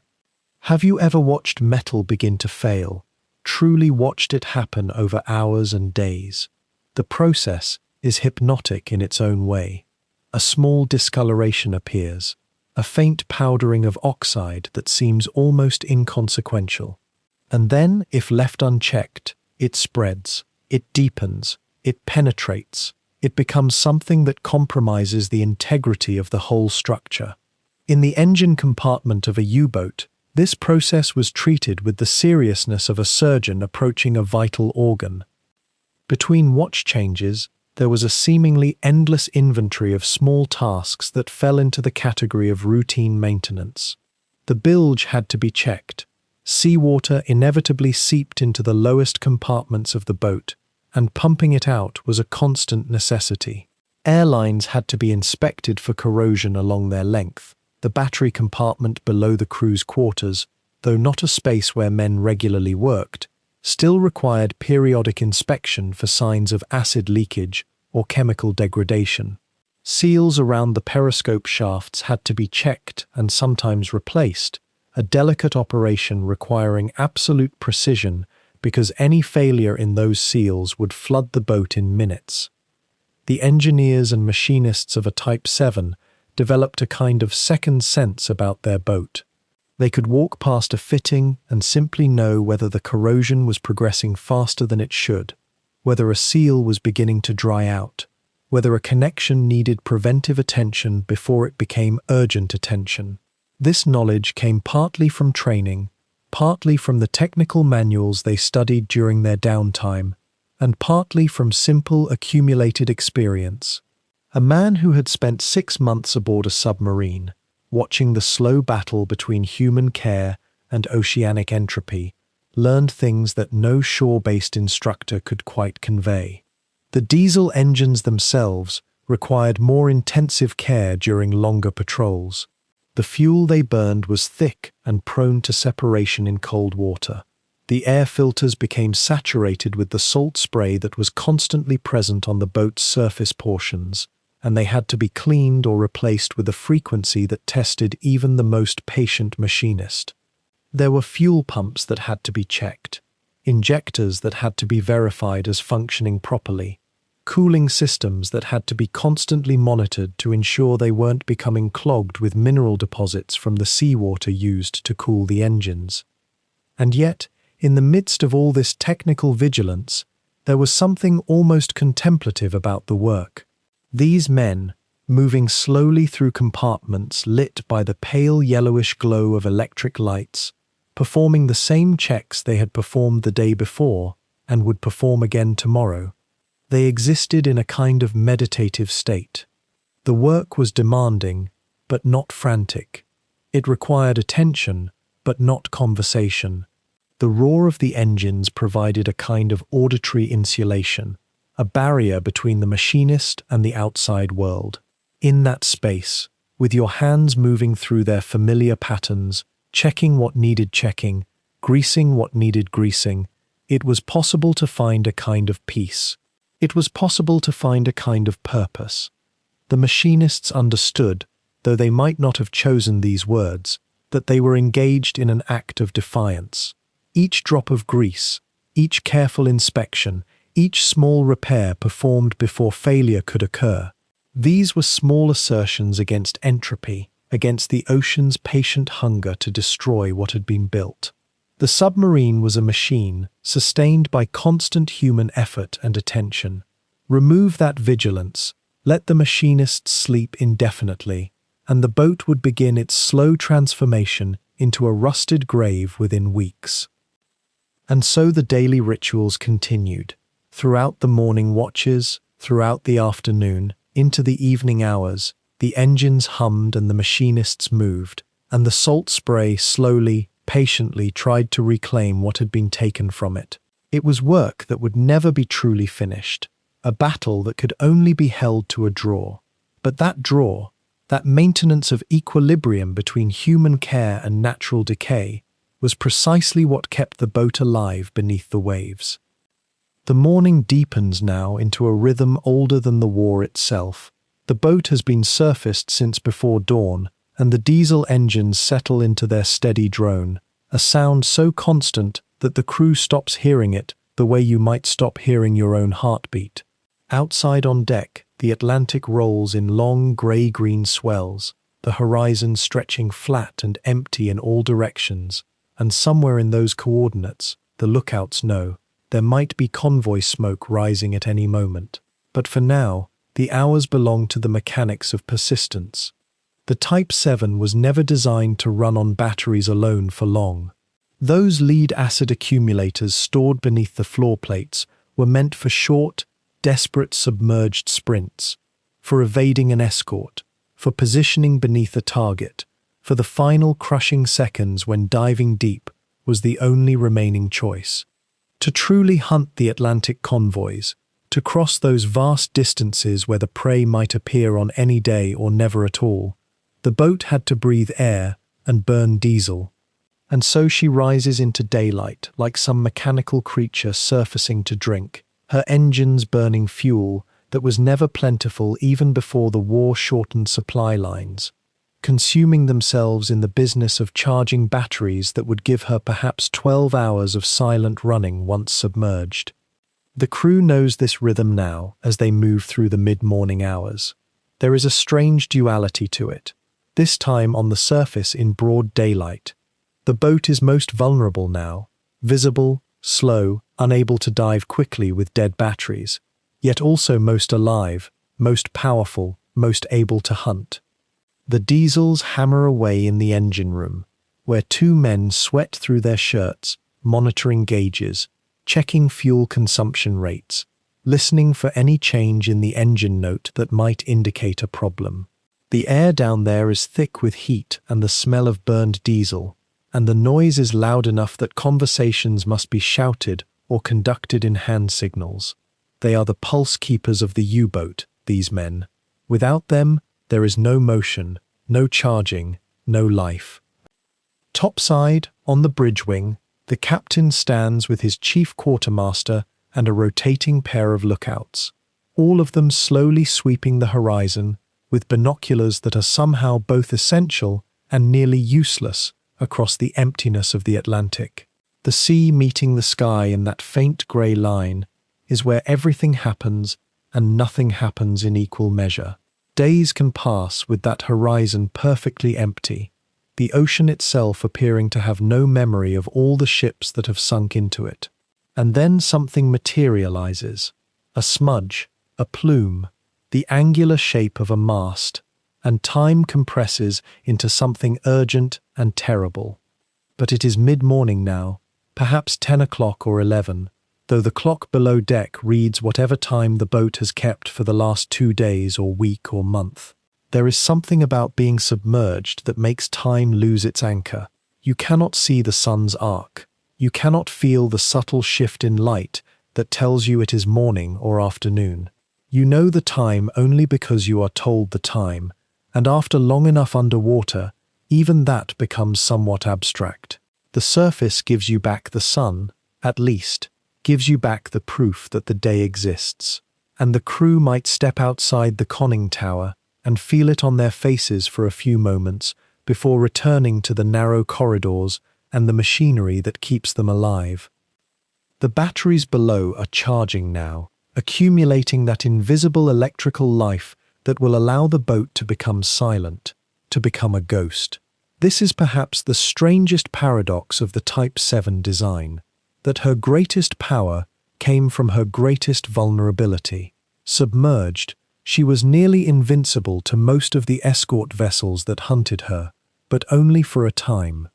The batteries that made her run silent would slowly, inexorably deplete. Every moment beneath the water was a moment spending this precious reserve of electricity, and eventually there would come a moment when they were empty, and she would have to surface again, to breathe again, to charge again. It was a cycle as old as breath itself, and the war was partly a war about who could endure this cycle longer, who could manage this rhythm of surface and dive, silence and noise, hunting and hiding, until either a torpedo found its mark or the weight of the ocean itself became too much to bear. The mid-morning hours have their own particular quality. The morning watch has been on for a couple of hours now, and the night watch has gone below to rest or to eat or to perform whatever small maintenance task falls to them. The galley crew is beginning to think about lunch, taking inventory of the tinned stores, calculating how many more days the food will last at the current rate of consumption. There are always fewer days than anyone would like. The boat is crowded with men, and a crowded boat needs a lot of food, and food is heavy, and the Type VII was never built with comfort or generosity in mind. What does it feel like, standing in one of the narrow corridors while the diesels hammer away above, vibrating through the steel walls, knowing that the boat is essentially a machine designed to charge itself, running on a schedule that has no real beginning and no real end? It is perhaps oddly restful in a strange way. The engines are dependable. They have a rhythm. They will keep running until they are shut down, and they will be shut down at a specific time, at the command of the captain, when the batteries are full enough and the dive approaching feels necessary. There is no urgency in this part of the day. There is only the steady, patient work of a machine sustaining itself, and the crew moving through its spaces like blood cells moving through the vessels of some great steel organism. The batteries are charging, and the diesel fuel is burning, and the hours pass. Somewhere above, the Atlantic stretches away toward distant convoys and distant shores, and the war continues in the way it always does, with moments of terror separated by long, patient stretches of nothing. The Type VII has been at sea now for days or weeks, depending on where in her patrol she finds herself, and she will be at sea for days or weeks more. The crew has learned to live in this space between moments, in this time that is not quite day and not quite night, when the boat is whole and complete in herself, needing nothing from the world except the ability to continue moving through it. In the central command space of the boat, near the control room where the crew's heartbeat quickened with each maneuver, there existed a place that was neither fully private nor entirely public. Behind a heavy green curtain, no more than 2 meters long and perhaps 1.5 meters deep, lay the captain's quarters. It was here, in this narrow alcove, that the man responsible for the lives of 45 or 50 souls, depending on the boat's complement, kept the weight of the Atlantic War folded into a space so small that standing and lying down became almost the same gesture. The curtain itself was thick enough to muffle sound, but thin enough to remind everyone on the other side that their commander was always present, always listening. It hung from a brass rod, and when the captain wished to be alone, which was rarely and never for long, he would draw it closed with a deliberate, almost ritualistic motion that everyone understood. The gesture meant, decisions are being made. Think carefully before disturbing what lies beyond this fabric. Inside, there was a bunk, narrow and firm, built into the hull itself. On either side were small shelves that held a few personal items, the kinds of things a man might gather if he knew he might never go home. A photograph, perhaps, a letter from his wife, read so many times that the creases had worn through the paper. A small notebook for recording observations that would later become War Patrol reports. The bunk had storage beneath it, and in those compartments lay charts, orders, and the administrative weight of command. The logs that recorded every movement of the boat, every decision made, every concern noted. There was no window, of course. There were no windows anywhere in a submarine below the waterline, but the captain's alcove felt particularly sealed, as if the darkness there had its own quality. Some captains reported that they learned to navigate by the feel of the boat's movement beneath them, by the subtle shifts in the hum of the engines, by the almost imperceptible changes in air pressure that told them whether they were shallow or deep, moving fast or drifting slowly through the black. The captain of a Type VI U-Boat bore a title that seemed almost quaint, given the scale of the responsibility, Kapitänleutnant, if he held the rank of senior submarine commander, or sometimes simply Oberleutnant. He was typically in his late 20s or early 30s, though age felt like a meaningless measure in that profession. Men who had spent months hunting ships across the Atlantic in winter storms, who had heard the metallic scream of depth charges echoing through their hull, and held the lives of their crew in their hands during those long, terrible minutes of waiting in silence. Those men carried an age that had nothing to do with years. The captain's authority was absolute, yet it was also paradoxically isolated. He could not order the men to sleep when they were frightened. He could not command away the claustrophobia that some felt pressing in from the steel walls. He could not manufacture hope when rations grew thin and mail from home grew old. What he could do was maintain a presence, a kind of quiet certainty that seemed to flow through the boat like current. His calmness was contagious. His decisiveness, even when wrong, was preferable to hesitation. The crew watched him constantly, reading his face, his movements, the tone of his voice over the speaking tube. If he appeared confident, they felt safer. If doubt flickered across his expression, even for a moment, it would ripple through the compartments like a shock wave. Many of the most famous U-boat captains kept meticulous records of their patrols, not just for official purposes, but as a kind of meditation.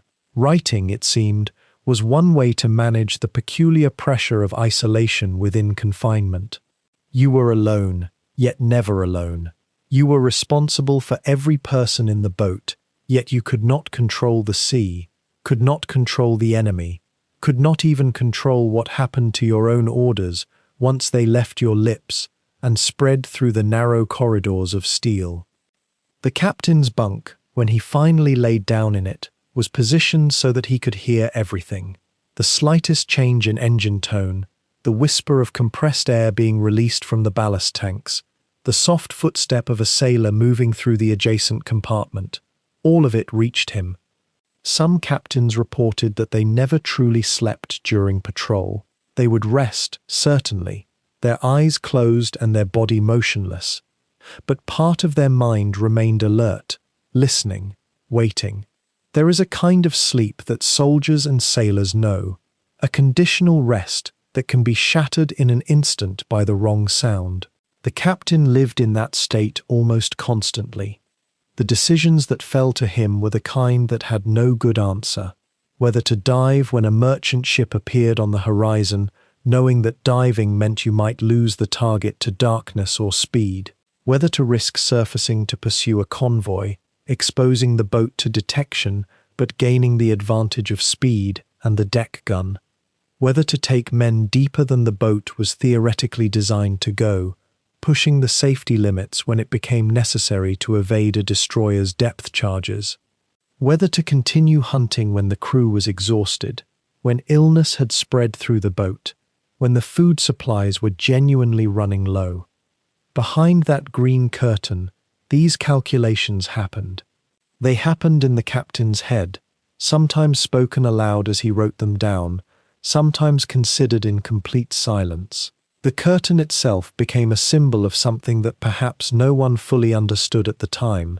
It represented the gap between command and crew, yes, but it also represented something softer. It was an acknowledgement that even in a place where privacy was nearly impossible, where dozens of men lived in a space meant for fewer, where every breath was recycled and every movement was observed, even there, the man in charge needed some small space to himself. He needed somewhere to set down the weight, if only for a few minutes. He needed to be briefly not the captain, just a man in a narrow bunk in the dark, listening to the engines breathe, and wondering if he would see his home again. Within the hull of a Type VII, the mind learned to fold itself into spaces it was never meant to occupy. The boat was a cage, certainly, but it was also something more intimate and strange, a container of consciousness, where fear and routine wove together so tightly that men sometimes forgot which was which. Claustrophobia, you might imagine, would have been the defining terror of submarine life. And yet the crews who descended into these vessels day after day developed a peculiar relationship with confinement. The human mind, it seems, is far more adaptable than we often credit it with being. Within the first weeks of service aboard a Type VII, men experienced what psychologists might recognize as a kind of acceptance, not resignation exactly, but rather a subtle recalibration of what felt normal. The steel walls stopped feeling like a closing trap and began to feel like home, or at least like something familiar enough that the body could rest within them. But there is something distinct about the psychology of being sealed inside a tube of metal while floating beneath the surface of an ocean. It is not quite like being in a prison, because the threat is not human caprice. It is not claustrophobia in the textbook sense, because men had chosen to be there. It was, rather, a particular kind of isolation, one where 45 men existed in a bubble of recycled air, utterly dependent on machinery that had to work perfectly, utterly cut off from everything beyond the steel. The long silences were perhaps the deepest test of this peculiar confinement. During a silent running order, when the boat was hunting or being hunted, the entire crew existed in a kind of suspended calm. No one spoke above a whisper. The engines ran on electric batteries alone, which meant no diesel roar to cover sound, no vibration to mask the scrape of a boot or the creak of shifting weight. And in that silence, which could last for hours, the human mind had nowhere to run. There were no distractions. There was only the sound of your own breathing, the thud of your own heart, and the knowledge that somewhere above, in the darkness of the Atlantic, something was listening for you with the same intensity you were listening for it. Men coped with this particular dread in ways both conscious and unconscious. Some turned inward, disappearing into their own thoughts for hours, becoming nearly invisible even in the crowded passages. Others became more animated, talking quietly in corners, sharing stories and memories, as if the sound of familiar voices could push back the weight of the ocean and the waiting. Card games appeared at every opportunity, not for money, usually, but for the simple rhythm of play, the distraction of concentration. A man bent over a game of scat with two shipmates was a man not thinking about the depth gauge or wondering whether the Allied convoy above had heard them. There was also, it seems, a strange comfort found in routine itself. When every day was structured by watch schedules and maintenance tasks and meal times, the mind had a scaffold to hang itself upon. The body knew what was expected. The hands knew their work.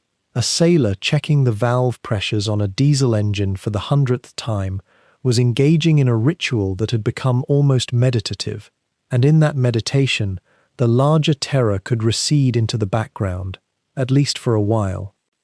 The fear itself, the genuine, acute fear of detection and depth charges, came in waves. There would be weeks of tedious hunting, of searching empty stretches of ocean, and then suddenly the alarm would sound and everything would change. The captain's voice would call out orders, sharp and controlled. Men would move to their stations as if the entire boat was a single organism responding to a single nerve impulse. And in those moments of genuine danger, something remarkable seemed to happen. The claustrophobia, the sense of being trapped, would sometimes transmute into something else. The tight quarters became an advantage. The sameness of the steel walls meant that every man knew exactly where everything was, exactly what was needed, exactly what his shipmates would do next. The confinement became a kind of protection. But what happened in the hours after danger passed?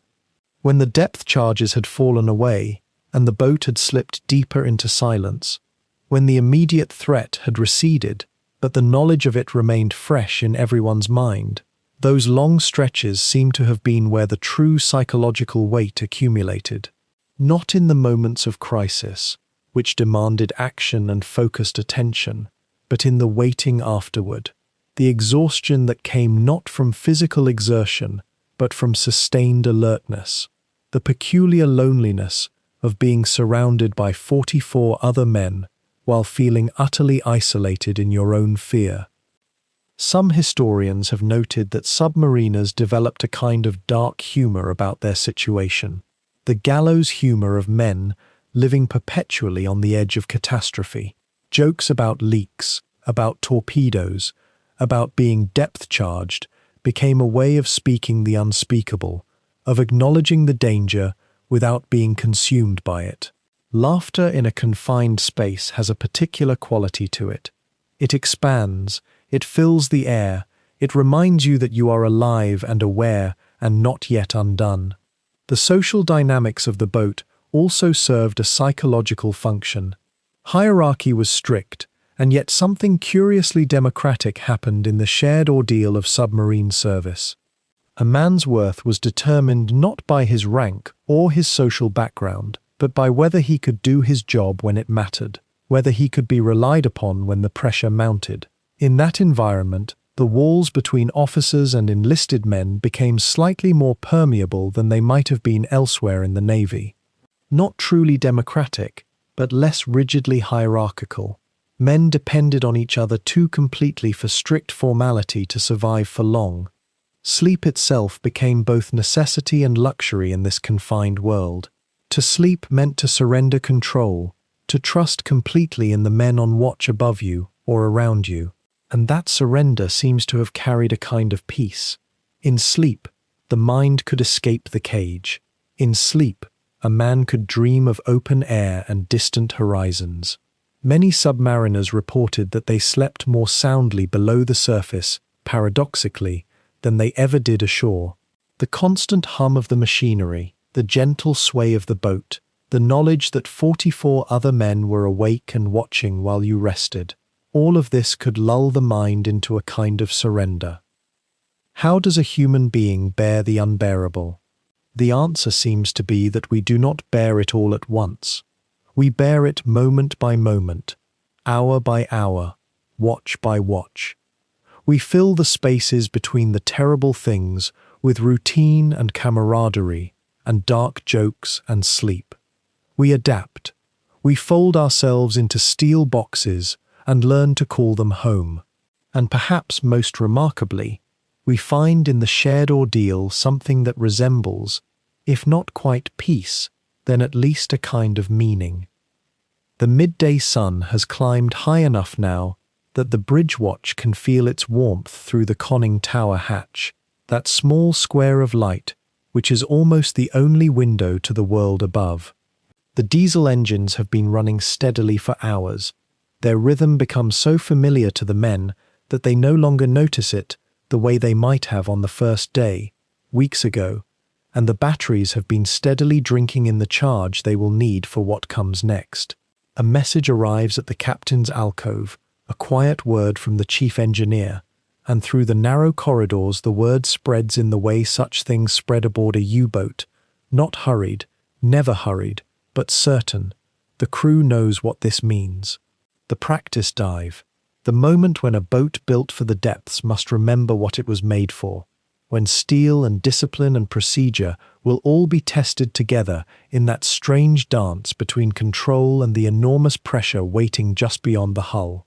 The captain makes his way forward through the central passageway, past the galley where the cook is already stowing loose items, securing anything that might shift or fall when the boat tilts beneath them. There is no announcement, no alarm. The crew simply moves with the knowledge that a dive is coming, as though it has been written into their bodies after weeks at sea. The watch on the bridge begins to scan the horizon with new intensity, looking for any shape of a ship or aircraft that might make this moment more than practice, and the lookouts tense in that way men do when they understand that the world above is about to vanish. The klaxon, when it sounds, is startling even though everyone has been expecting it. Two sharp blasts that seem to echo through every compartment of the boat, and in that moment, the controlled choreography that took weeks to learn spins into motion. Men who were standing still are suddenly moving. Hatches are being dogged shut with the sharp metallic sound of closure, and the boat begins its transformation from a creature of the surface to something that belongs to the deep. The chief of the watch stands at his post, his hands moving with practiced certainty over the banks of switches and valves, and above him, the depth gauge watches and waits like a sleeping eye about to open. The order to flood the tanks arrives with calm certainty, and the engineer opens the vents, that moment when the sea is invited deliberately into the hull. Water pours in, not carelessly but with intention, and the boat begins to settle lower, the feeling palpable to anyone who has learned to read the subtle shifts in how the deck moves beneath your feet. The compressed air system hisses to life, a sound like something breathing in the walls, as ballast is forced out and tanks are balanced to keep the boat level and even. It is a conversation between man and machine, between the knowledge locked in human hands and the absolute laws of physics that will not argue or negotiate. Too much water in the wrong tank, and the boat tilts. Too little, and it will not sink.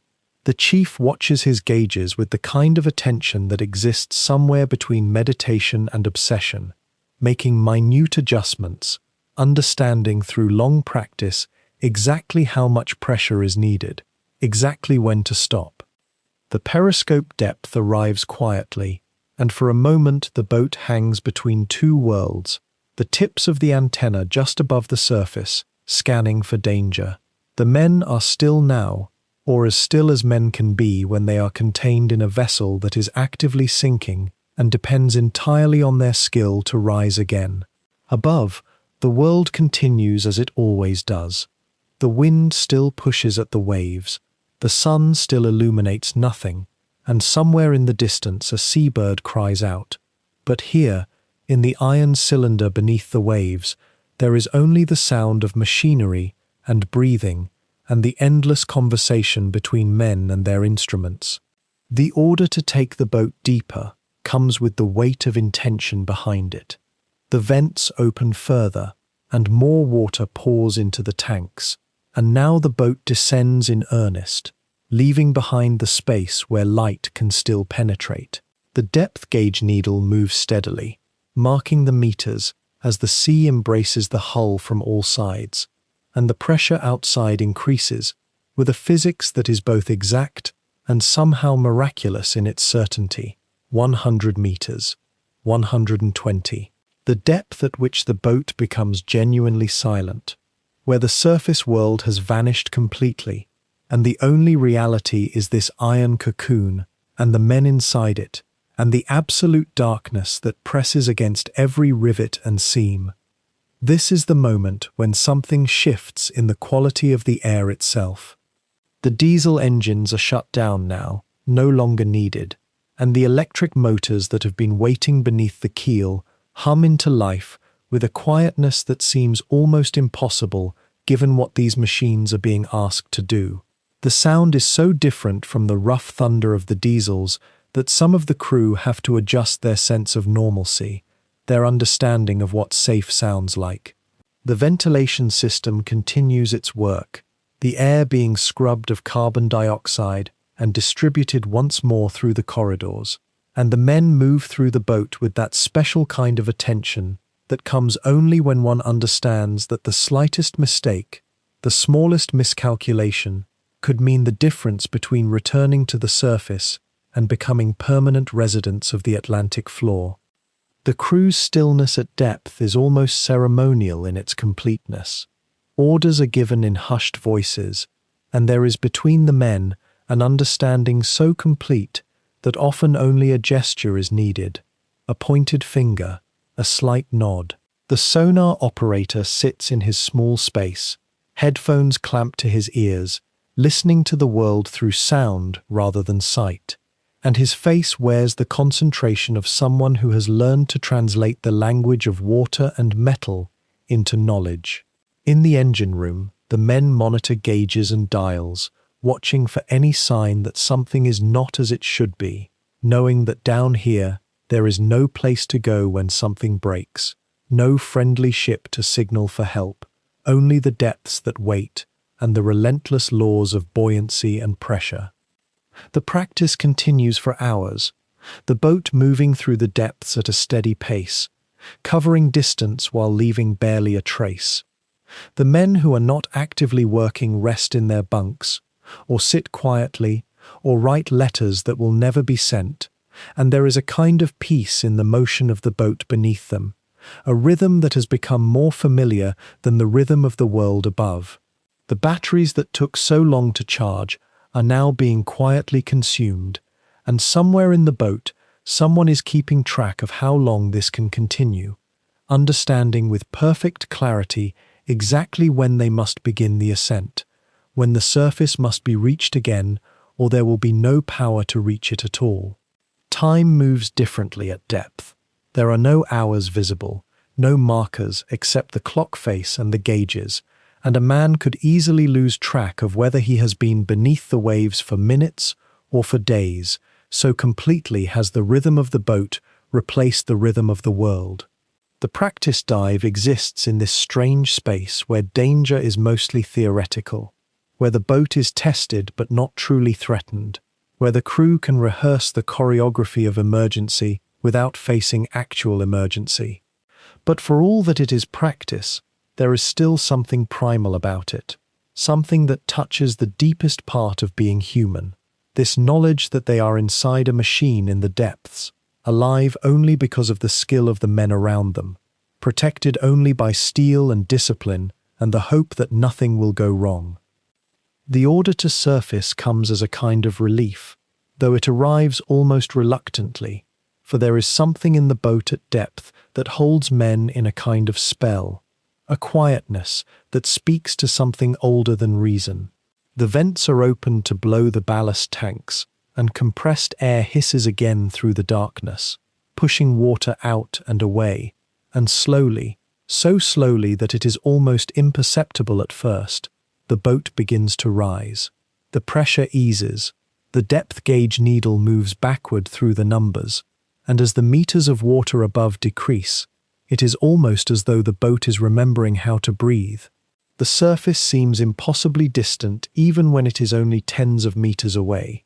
But then the bridge breaks water and fresh air floods down through the open hatch, and the diesel engines roar back to life with their familiar thunder, and the watch climbs topside to scan a sea that has continued its eternal motion, completely indifferent to the fact that for a few hours, human beings had descended into the deep and returned. The dive itself is where the Type VII becomes something altogether different. You feel it in the sudden shift of pressure in your ears, in the way the air itself changes temperature and density, as if the boat is descending not just through water, but through layers of time. The ballast tanks flood with a sound like distant rain, methodical and inevitable, and the bow tilts down at an angle that takes some getting used to, perhaps a degree or two at first, enough that you have to brace yourself against the companionway rail, enough to remind your body that up and down have become negotiable concepts. The red emergency lighting comes on as the boat levels off, And this is when the atmosphere transforms entirely. All the familiar whites and greys of the corridor become something shadowed and strange, bathed in that deep crimson that was chosen not for beauty but for function. Red light preserves the night vision of the men who might have to navigate the boat in absolute darkness if the main circuits failed. But there is something psychological about red light in a metal tube at depth that cannot be ignored. It makes the steel seem to absorb rather than reflect, makes shadows pool in the corners where condensation drips slowly into the bilge. The men moving through these corridors in red light look almost like ghosts of themselves, their faces hollowed out, their movements economical and careful. Silence descends, true silence, not the absence of noise but something more deliberate, more enforced. This is the silent running order, and when it is given, the entire boat becomes something like a held breath. The diesel engines cut to nothing. Electric motors, nearly soundless by comparison, take over. The air scrubbers continue their soft rhythmic work, but voices drop to barely more than whispers, and even then, only when absolutely necessary. A man might spend 8 hours at depth without speaking more than a handful of words to another human being standing close enough to touch. The order travels through the boat like a command from the sea itself, silent running. In the bow compartment, in that forward torpedo room where the bunks hang above the weapons, the silence feels especially complete. The men who sleep there during their off-watch hours lie suspended in that red glow, trying to find rest in a space that is never still, that is never quiet, despite the silent running order. The boat moves through the water with a gentle rolling motion, side to side, that is almost soothing once you surrender to it.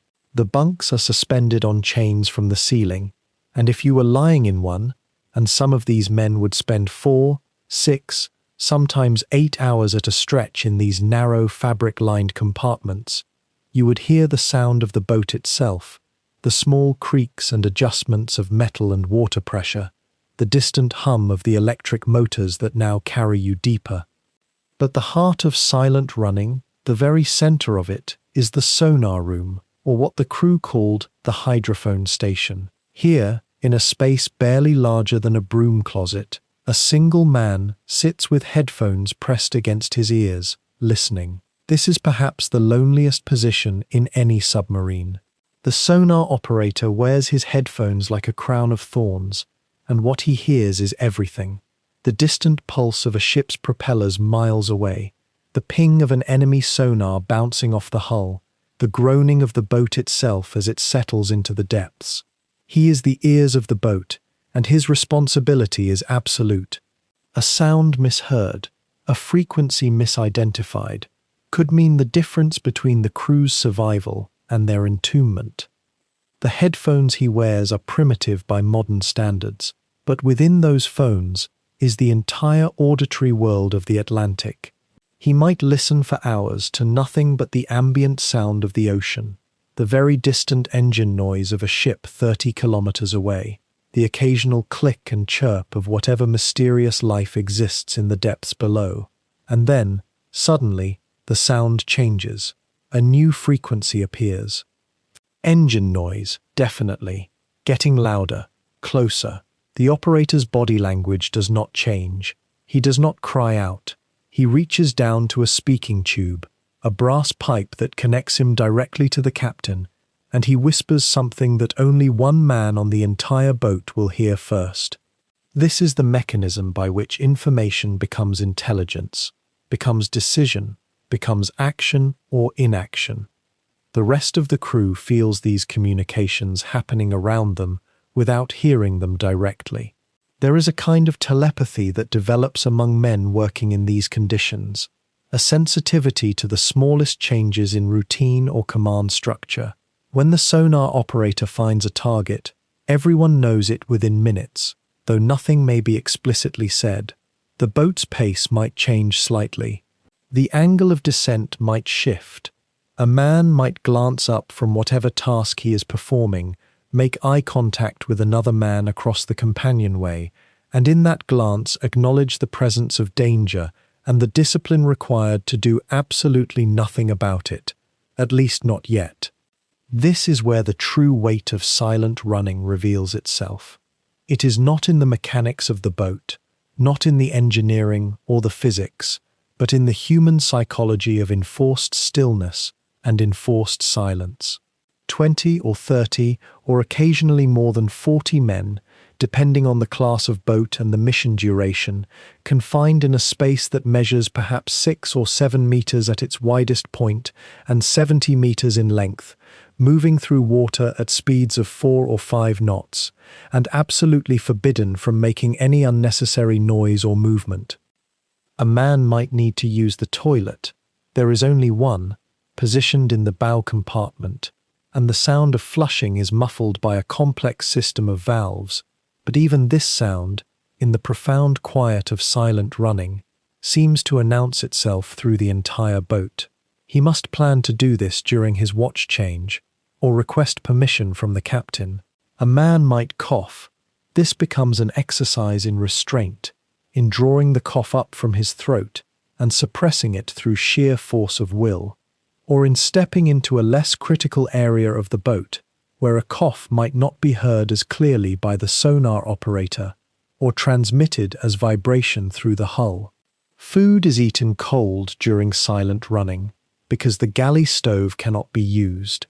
Hot meals, with their attendant sounds of heating and preparation, belong to the night watches when the boat is on the surface, charging its batteries, and the roar of the diesel engines makes concealment of other sounds irrelevant. During the day, during these hours of submerged waiting, the men eat tinned rations, bread, cheese, some kind of preserved sausage, eaten slowly, deliberately, with an almost meditative quality. There is time for thought during these meals, time to consider how absurd it is to be sitting in a red-lit room beneath the Atlantic, eating cold food, trying not to make noise. The red light seems to deepen time. An hour at depth feels like 3 hours. The men's watches, mechanical watches, wound by hand, mark the passage of time, but the watches themselves feel like a courtesy, a way of maintaining some connection to the world above, where time still moves in a linear fashion, tied to the sun's position. Down here, it is always the same time. It is always this moment, this red-lit present tense, this silence. The eyes adapt to the red light more quickly than expected. After perhaps an hour, it becomes almost normal, and the pale faces of the men moving through the corridors begin to look less like ghosts and more like something inevitable, like the natural inhabitants of this steel world. A man working at one of the control panels, checking gauges and indicators, makes small, precise movements, touching a valve here, making a notation there, all of it done with the care of someone working in a museum, in a library, in a space where silence itself is a presence that must be honored. What is rarely discussed, but what nearly every submariner understood on an intuitive level, is that this silent running order, this discipline that turns a working vessel into something almost meditative, is also a form of collective anxiety made manifest. The boat is silent not because silence is pleasant or because the men have chosen it, but because there is a presence nearby, or might be, a convoy, a destroyer, an aircraft with sonar, or, perhaps more terrifying, a new kind of detection equipment that no one fully understood. The silence is a form of hiding, and hiding means danger is real and present. So the men sit in the red light and listen, not through their ears, but through the boat itself, through the subtle vibrations in the metal, through the smallest changes in the hum of the electric motors, through the countless small sounds that mark the passage of minutes and hours in the depths of the Atlantic. And they wait. The periscope descended through the conning tower like a bronze telescope pulled downward by invisible hands, and in those moments when the captain placed his eye against the rubber cup, the entire boat held its breath. Up there, in the thin tower that jutted barely above the surface, glass lenses had been ground to exacting tolerances, prisms aligned with mathematical precision, all so that a man could see perhaps a mile across grey water without showing anything but the thinnest pencil of metal. The design had changed little since the last war, though engineers had refined it, sharpened it, made it more daring. It was a paradox of wartime engineering, this instrument that brought the distant world into intimate focus while keeping the boat itself nearly invisible. The captain would spend perhaps 30 seconds with his eye pressed to the rubber, rotating slowly through compass bearings, and in those 30 seconds he would gather more intelligence about the hunt than dozens of men laboring below in the darkness could piece together from instruments and intuition alone. He would see the smokestack of a merchant vessel before the hydrophone operators could identify the whisper of its engines in their headsets. He would gauge the angle of approach, the speed, whether the prey had noticed them. And then the periscope would hiss downward, and the boat would be blind again, dependent on sound alone, on the strange dark sense that submarine warfare had become. The hydrophones, those sensitive listening devices that dangled in the water outside the hull, were the boat's ears in the way the periscope was its eyes. In the radio room, a young operator would sit hunched over a receiver with a pair of headphones clamped over his ears, and the sea would speak to him in a language of vibrations and frequencies. The propeller beat of a distant merchant ship was distinctive, each blade strike a rhythm that could be identified almost as reliably as a voice. Certain vessels had certain signatures. The naval vessels moved faster, their screws turning quicker, producing higher-pitched whines that sounded almost musical if you could forget they represented steel and guns and men who would kill you on sight. The hydrophone operator would listen, and his face would grow increasingly still, and he would tap the captain on the shoulder, or relay through a messenger the bearing and distance of what his ears had found. But here is where the invisible war became truly strange. Sound travels through water at a speed 4 times faster than through air, and the properties of sound in the ocean are governed by layers of temperature and salinity that shift with season and latitude. A sound that should have been 20 kilometers away might suddenly arrive from 30. A ship could be heard when it was far too distant to see, yet it could also disappear from the hydrophones into a thermal layer of water that bent sound back upward to the surface, leaving the listening crew with nothing but silence and the gnawing question of where exactly the target had gone. The invisible war relied on physics as much as it relied on gunnery or tactics. The periscope, for all its optical elegance, suffered from similar frustrations. The magnification that allowed distant identification also narrowed the field of view dramatically. Sweeping the horizon took time, and time was what a submarine lacked when danger could emerge from any quarter. The captain who spent too long observing grew exposed. The captain who looked too quickly missed crucial details. It was a narrow margin he inhabited, between caution and discovery, and on nights without moonlight, when the surface was nothing but black against black, the periscope became almost useless, leaving the boat to navigate by hydrophone alone, trusting to sound. The older submariners spoke of the hydrophones with almost spiritual reverence.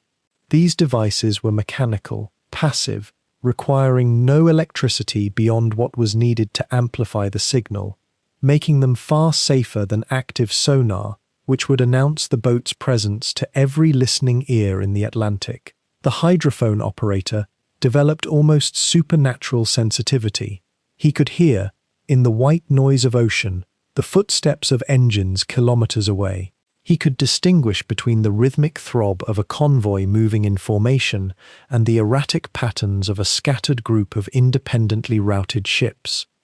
The best operators claimed they could hear a freighter's damage by the way its propeller sang differently, the cavitation altered, the rhythm imperfect.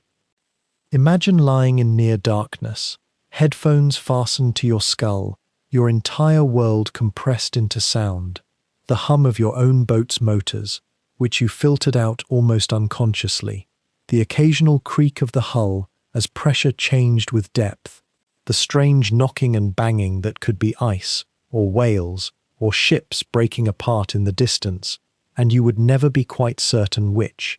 The sonar operator became a man, living in a sensory tunnel, his hearing heightened to inhuman acuteness, his concentration maintained for hours until his shoulders ached and his eyes burned.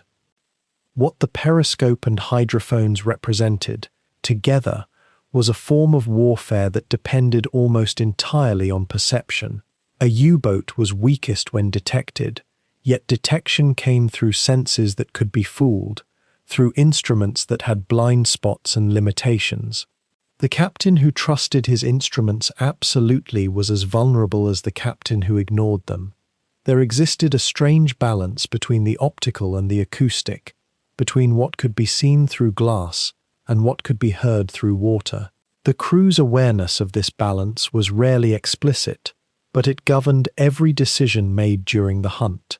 They were sensory creatures, these submariners, living in a state of heightened vigilance that made them acutely aware of the margins separating success from disaster. And in the quiet moments between contacts, when no engine sounds registered on the hydrophones and the periscope revealed only empty horizon, the men would return to their tasks and wait. The periscope would rest in its well, the eyepiece sealed against the intrusion of salt water. The hydrophones would continue their patient listening. Somewhere in the endless grey Atlantic, merchants and warships moved along their invisible paths, and somewhere in this boat, men sat in darkness and listened, and watched, and calculated angles and distances based on information gathered through instruments that gave them only partial truths. They were hunting with the senses of bats and owls, these men who had volunteered for the strangest kind of war, a conflict fought in registers of sound and light that the surface world could never quite understand. As the afternoon light began its slow fade across the Atlantic, the galley crew, those men responsible for keeping 48 hungry sailors fed in a space no larger than a closet, started their preparations for the evening meal. The small electric stove, no more efficient than a camping burner, would soon be warming whatever tinned stock had been selected from the narrow lockers that ran the length of the boat's central spine. Sauerkraut, perhaps, potato soup, something stretchy and filling that wouldn't sit heavy in stomachs already unsettled by the boat's constant subtle rocking. The galley, if one could call it that, occupied perhaps 6 square meters of the Type VII's hull. 2 men could barely work there simultaneously without one of them turning sideways. The evening meal aboard a U-boat, you should understand, was not a moment of leisure, but rather a ritual of profound ordinariness. It was the closest thing to normalcy that existed in a submerged steel coffin, drifting somewhere in the vastness of the North Atlantic. Men who had spent the day in rigid silence during silent running, men whose ears had been pressed to hydrophone headsets, listening for the faint percussion of distant screws, propellers churning through water, gathered in small rotating groups to consume what little the cook could produce. There was no dining room, no long table. Men stood in the corridor. They balanced small metal trays against the machinery housings. They ate standing, sometimes with their knees bent to avoid striking the pipes and valve wheels overhead. It was during these evening hours, as the light outside the reinforced viewing ports grew thinner and more distant, that a particular kind of quietness settled over the boat. Not the tense quietness of a crash dive or the strained attention that came with hunting, but rather a softer, more introspective silence. Men's thoughts, naturally, turned homeward.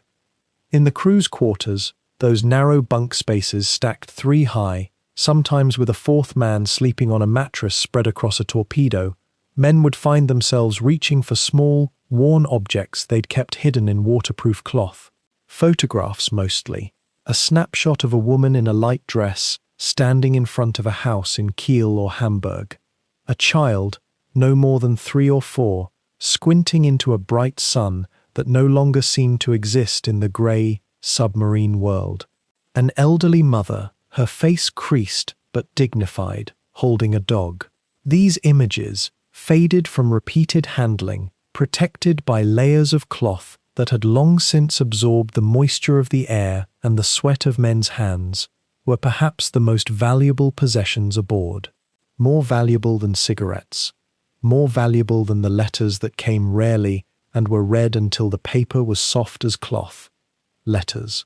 Yes, there were letters. Men wrote them constantly, even though there was no reasonable expectation that they would ever be delivered. A sailor would sit, hunched over a small writing tablet balanced on his bunk, his pencil moving carefully across onion skin paper, trying to compress all the words he couldn't speak aloud into a few brief paragraphs. He wrote about the food, a safe subject, a universal topic that required no judgment. He wrote about the weather topside, about the color of the sky during the rare dawn hours when the boat was on the surface. He wrote, "I am well," so many times that the words became almost meaningless. He wrote, "I hope this finds you in good health, and give my regards to everyone." What he didn't write, what couldn't be written in words that might be read by a censor or intercepted by an enemy, was the accumulating weight of small fears. The way the hull creaked differently when diving deep, the peculiar smell that meant something electrical had overheated somewhere behind a sealed bulkhead, the knowledge that other boats in the flotilla had not returned. These things lived in the silence between the lines. Some men wrote letters and then would carefully fold them, place them in their pockets, and never mail them. They would be found, perhaps, if the boat didn't come home, or they would be read again and again by the author until the words blurred with the creases in the paper. There was something almost meditative about this practice, the ritual of articulation without the expectation of transmission. To write the letter was to acknowledge the love. That was the point. The writing itself was the message. During the evening meal, men's conversations drifted toward family, with a naturalness that neither invited nor rejected emotion. Someone would mention a brother who worked in a factory. Someone else would describe his wife's cooking, the particular way she made apple cake, the way cinnamon settled into the filling. A man would talk about his father, a veteran of the Great War, and the terrible weight of knowing that his father understood exactly what he was doing down here, in this boat, in this war. Another would discuss the garden he hoped to plant after the war, tomatoes perhaps, and green beans. The specificity of these plans was itself a form of prayer. There was a machinist's mate who kept a small notebook in which he'd written down his son's favorite nursery rhymes. The boy had been an infant when the man enlisted, and now, in the damp air of the Type VII's cramped interior, he would read these simple verses to himself as though they were sacred texts. The repetition was comforting. The rhythm was familiar. These were things the boy would say when the man finally returned home, if he returned home, though no one said this part aloud. The galley crew, those unsung men who worked in heat and grease and endless monotony, understood the importance of the evening meal in ways that went beyond nutrition. The food itself was almost secondary. What mattered was that men gathered. What mattered was that for perhaps 20 minutes, the rigid, predatory focus that defined the boat's purpose could be relaxed, just slightly, and men could be something other than weapons. They could be fathers. They could be sons. They could be the kind of men who wrote letters that no one would ever read. As the meal concluded and men dispersed back to their stations, back to their watches, back to the narrow spaces that had become their entire world, they would sometimes pause for a moment and look at the photograph in their pocket, even if they didn't remove it from its protective cloth. They would touch it through the fabric, a gesture so small and private that no one else could see. And in that moment, suspended between the mechanical hum of the engines and the patient breathing of the Atlantic above, They were briefly not in a submarine at all. They were home, or at least they could remember what it meant to be. The afternoon had stretched on in that peculiar timelessness that defined the submarine's hidden hours. The engines had been running in near silence for several cycles, conserving diesel fuel while the batteries, those massive lead-acid cells housed beneath the crew's feet in their iron coffins, had begun their slow descent toward exhaustion. The chief engineer had made his rounds, checking voltage readings with the methodical care of a man who understood that living batteries were far more important than the men who depended upon them. The boat had been submerged now for more than 16 hours, and there was a particular quality to the air that developed around this point in the cycle. Not quite stale, but thinned. The carbon dioxide scrubbers, those tireless caustic lime canisters that absorbed what the lungs rejected, were reaching their saturation point. Even without quite knowing it consciously, the crew felt the air itself growing heavier, denser, as though the atmosphere inside the hull had developed weight. The captain had studied the reports from his junior officers. No merchant ships had crossed their path, no escort vessels. The hunting ground remained empty. The practical mathematics of submarine warfare meant that survival often came not from triumph, but simply from not being found. Long hours of diving, waiting, listening through the hydrophones to the emptiness beyond the hull. And then came the order, delivered quietly, almost as an afterthought, in a captain's voice that carried the weight of every decision that had brought them to this moment. Surface. The word moved through the boat, like a breath held for hours finally being released. The plainsman's hands moved across the ballast controls with practiced precision, and the gentle sequence of venting tanks began. Compressed air hissed into the cells beneath the hull, a sound both mechanical and almost organic, as though the submarine itself was breathing. The boat began to rise.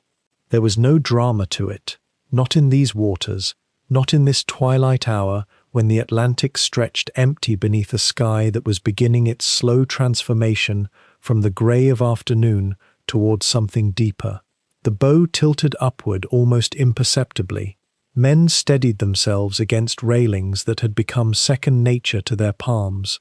The depth gauge on the control room wall began its slow rotation as numbers descended towards zero, as the pressure of hundreds of meters above gradually, incrementally lessened.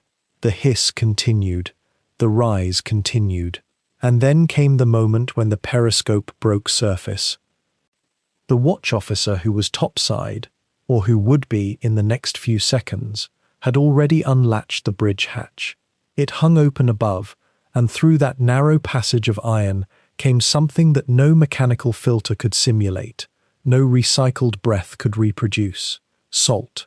The first real current of Atlantic wind in nearly 17 hours. Not the remembered scent of it, not the imagination of it, but actual living air. It moved down through the hatch and passed across the faces of men in the coming tower, and you could see them, if you were watching carefully, breathe in differently, more deeply, as though their lungs suddenly remembered how to fully expand. The captain climbed first. His was always the first face to meet the evening air. He pulled himself through the hatch with the physical memory of a man who had done this dozens of times, and his shoulders emerged into the dusk. His binoculars came up almost immediately. The hunting habit was never quite set aside, even in the moments of relief, and his eyes swept the horizon. Nothing. The Atlantic at dusk was a study in solitude. The lookouts followed him. Young men, most of them, with eyes trained for silhouettes and smoke against the sky. They took their positions on the narrow bridge with a practiced economy of movement. The diesel engines below deck, which had been running on reduced consumption while submerged, were coaxed into fuller voice. The batteries, those exhausted, depleted banks of chemistry and lead, began their charge. This was the rhythm of the submarine's existence. Down into silence and darkness, where sound became a weapon and a threat. Up into the air and the evening light where the engines could breathe, and the machinery of recharging could begin in preparation for the next descent. The stars were beginning to appear, not all at once, but in that gradual, almost hesitant way they emerge when twilight is not quite finished surrendering to night. The first ones appeared high overhead, in the deepening blue above the western horizon, where the sun had already dropped below the plane of the sea. Then more. A constellation here, a solitary bright point there. The men on the bridge watched them the way men who have spent hours beneath tons of water might watch anything that spoke of vast open space and sky. There is something in the human consciousness that craves that kind of immensity. The U-boat itself was so relentlessly confined, so determinedly small, that the boundless vault above the Atlantic became almost painful in its beauty. Each man there, standing on that narrow bridge with wind moving across the Atlantic in that hour between day and true night, knew that this moment was borrowed, that the order would come again, that the hatch would close, that they would descend back into the compressed, mechanical, carefully controlled world beneath the waves. But not yet. The boat moved forward on the surface with a particular kind of grace that submersed running could never quite achieve.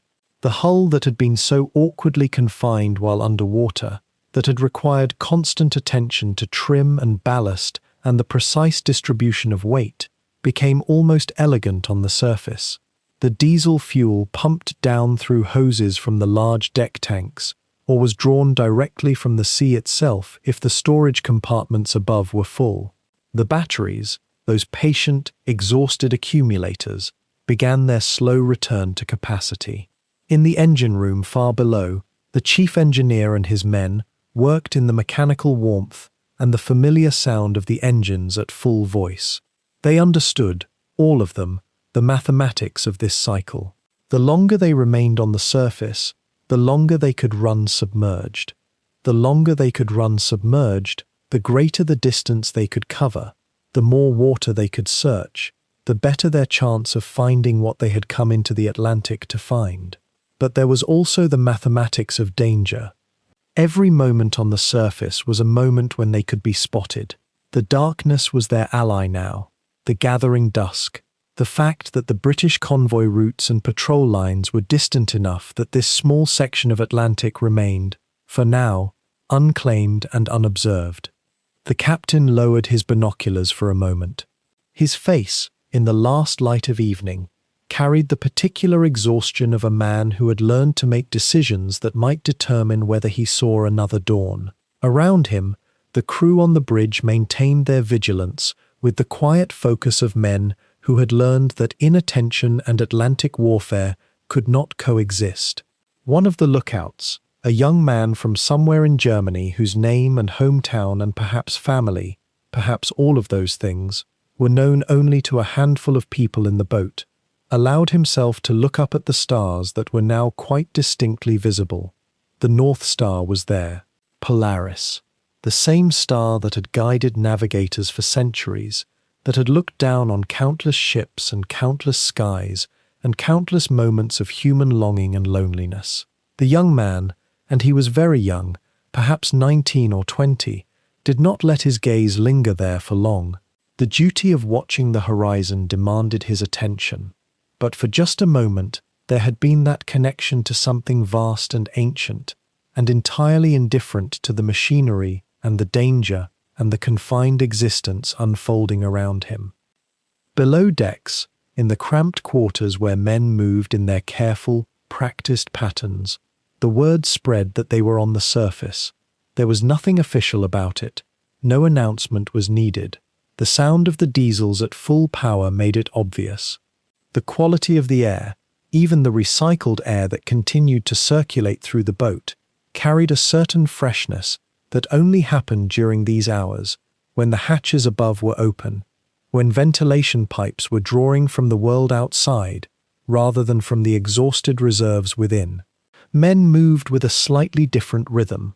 There was still work to be done, there was always work to be done, but the psychological weight of being submerged, that constant pressure that came not from the water, but from the knowledge of being enclosed and hunted, had lifted just slightly. In the galley, the cooks began preparation for the evening meal. There was no celebration in it, nothing particularly festive, but there was perhaps a certain care taken with the rations, a particular attention to the warmth of the food, the flavor, the comfort of it. The hours of darkness accumulated, the stars multiplied.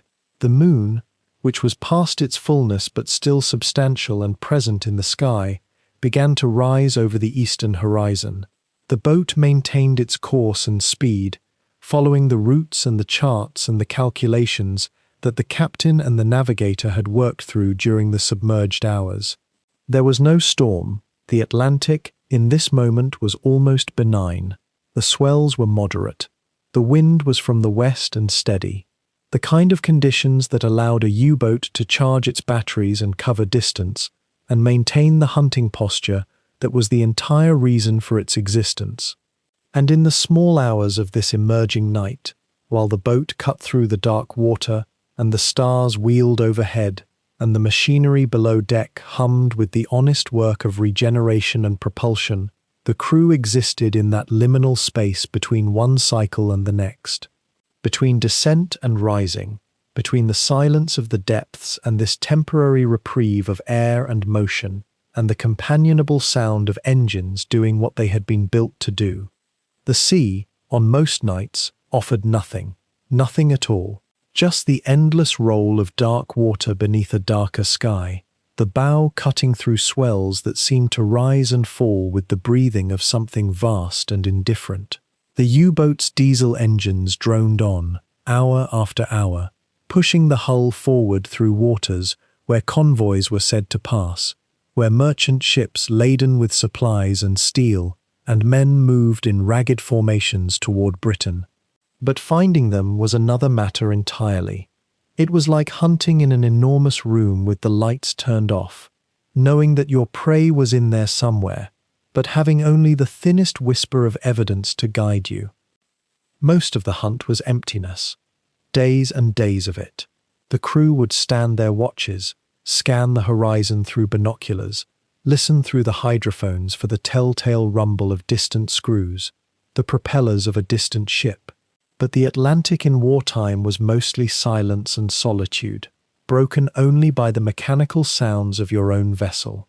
Hour after hour, the engineers would monitor fuel consumption, the lookouts would strain their eyes against the gloom, and the wireless operators would listen for signals that might never come.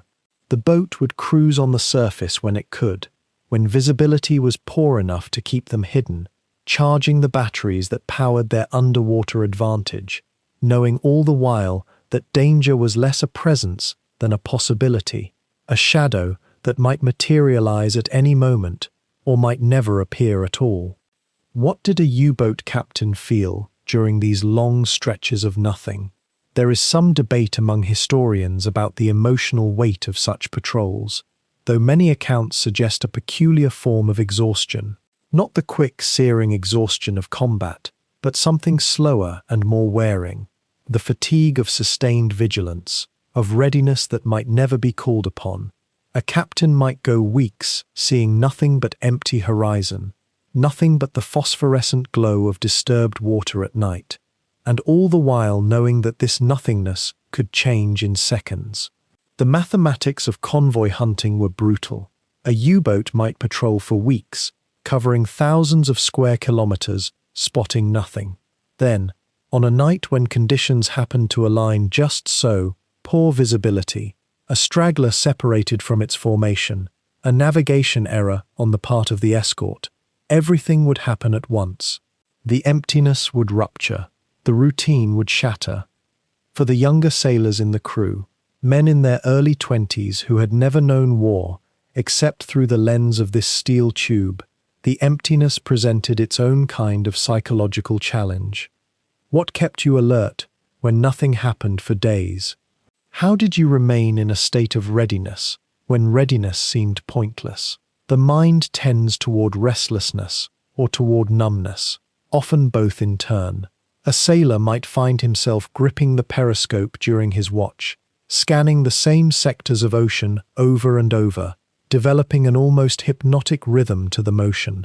Binoculars raised, swept across the horizon, lowered, raised again, swept, lowered.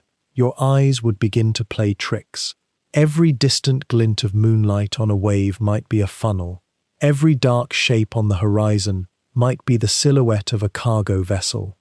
But most often, it was just the sea being the sea. The wireless operators, meanwhile, were listening for a different kind of emptiness. The static that filled their headphones during long stretches of nothing.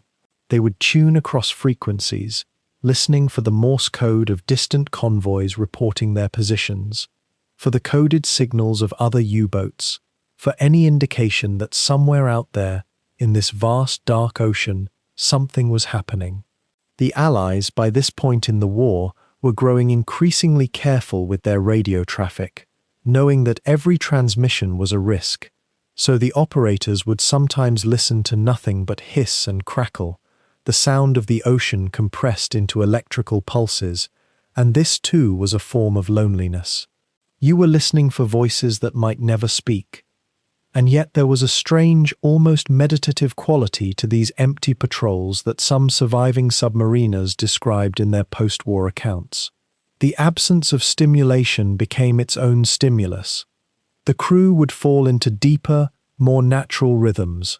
Without the constant pressure of immediate threat, there was time for quiet conversation in the crew's quarters, for reading the few books and magazines that circulated from bunk to bunk, for writing letters that would likely never be sent.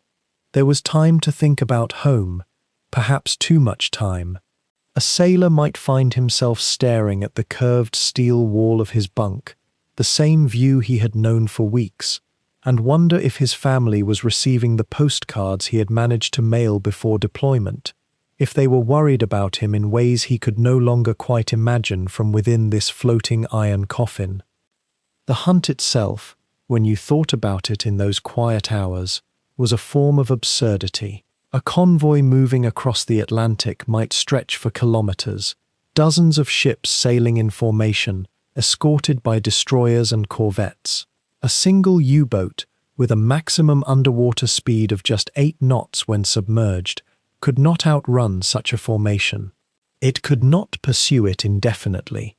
The boat's torpedoes were few, perhaps 14 if fully loaded, though carrying a full complement meant sacrificing other supplies, other comfort. So the mathematics were always unforgiving. You had to be in the right place at the right time. You had to stumble upon a convoy almost by accident, or rely on intelligence reports that were often outdated by the time they reached you.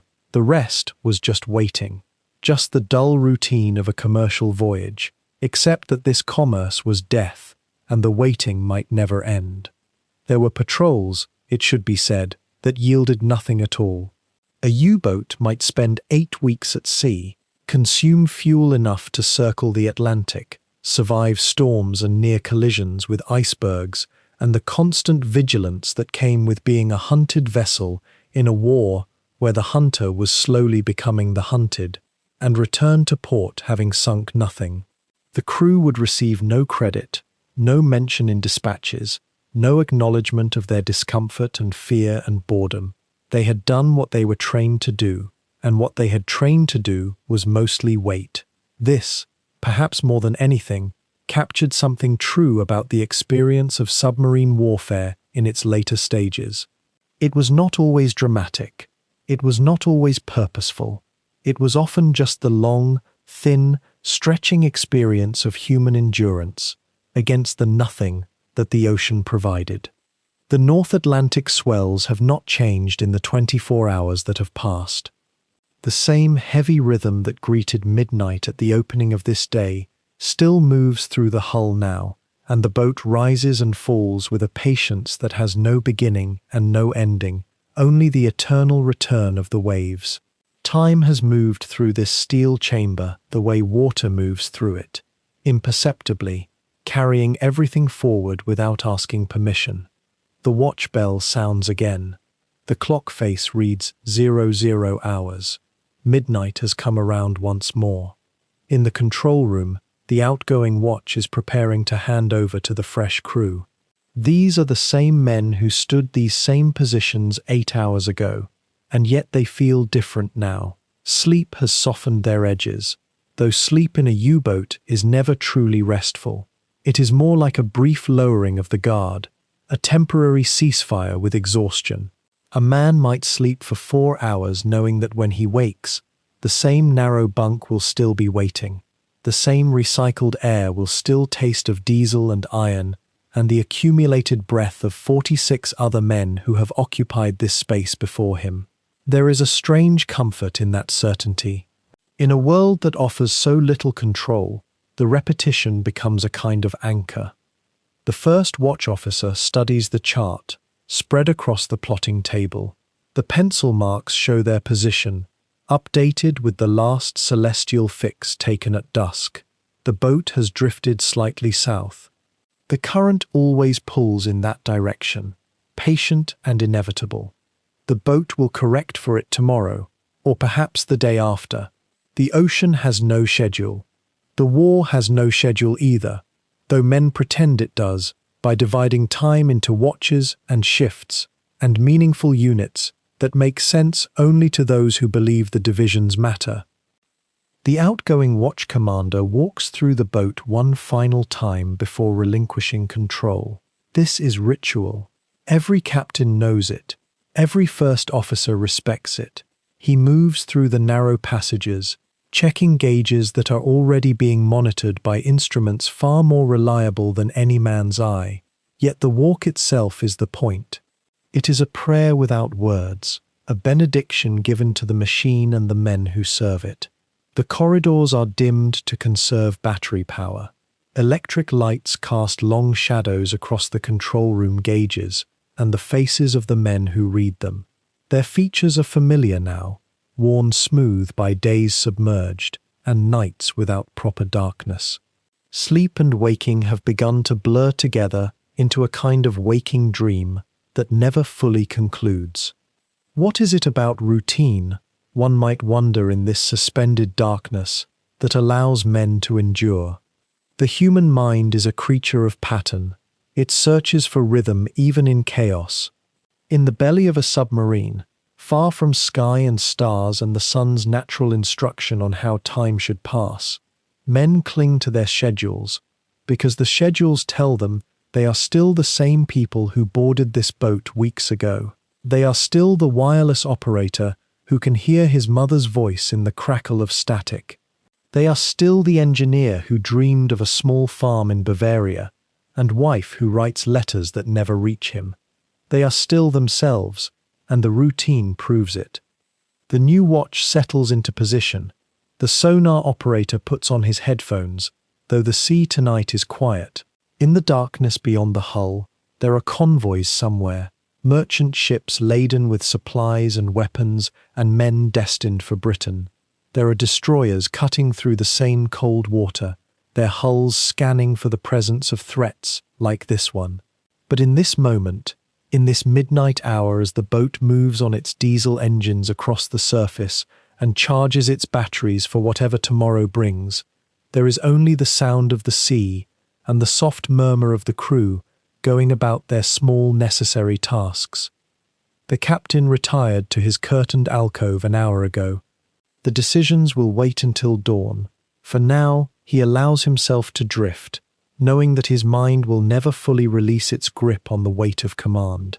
How does a man carry such responsibility in a space so small that he can touch both walls by extending his arms? Perhaps it becomes easier when the space itself becomes a kind of cocoon, a world unto itself where the normal rules of land do not apply. The burden exists, yes, but it exists in isolation from all other burdens. There is only the boat. There is only the next decision. There is only the slow accumulation of hours that somehow become days, that somehow become weeks of survival. The torpedoes in the forward room rest in their tubes, silent and patient. The men who sleep above them have made peace with this arrangement, or they have learned to sleep so lightly that they barely register the presence of weapons cradled beneath their thin mattresses. Sleep in a submarine is a practice in accepting the unacceptable. The body learns to find rest in places where rest should be impossible. The mind learns to quiet itself in spaces where it has every reason to remain alert. This is the quiet courage that no monument will ever commemorate, no history book fully capture. The ability of ordinary men to lie down in the dark and allow their breathing to slow while surrounded by machinery that could kill them in an instant, by water that would crush them in seconds if the steel failed, by the distant knowledge that enemies are hunting them. The watch changes shift through their positions with movements that have become automatic. The quartermaster checks the depth gauge. The helmsman maintains course. The radio operator listens to frequencies that might carry word of convoy positions or allied movement. The world above, the world of sunlight and horizon, and the natural rhythm of day and night, has become entirely theoretical. It exists in photographs and letters and memories that are growing hazier with each day spent in this artificial night. What day is it above? Is it raining on the continent? Are the stars visible from the deck where no one here will stand for days or weeks? The boat moves forward. The Atlantic stretches away in all directions, indifferent to the small metal cylinder that carries these men through its depths and across its surface.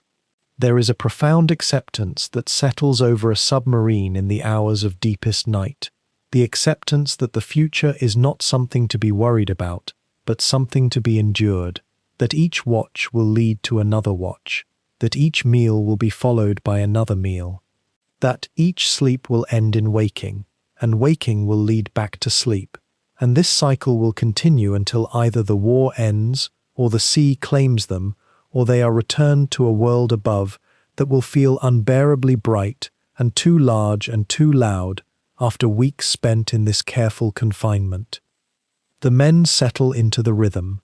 Some write letters they know will not be sent, words directed toward people and lives that exist in a geography of longing rather than maps.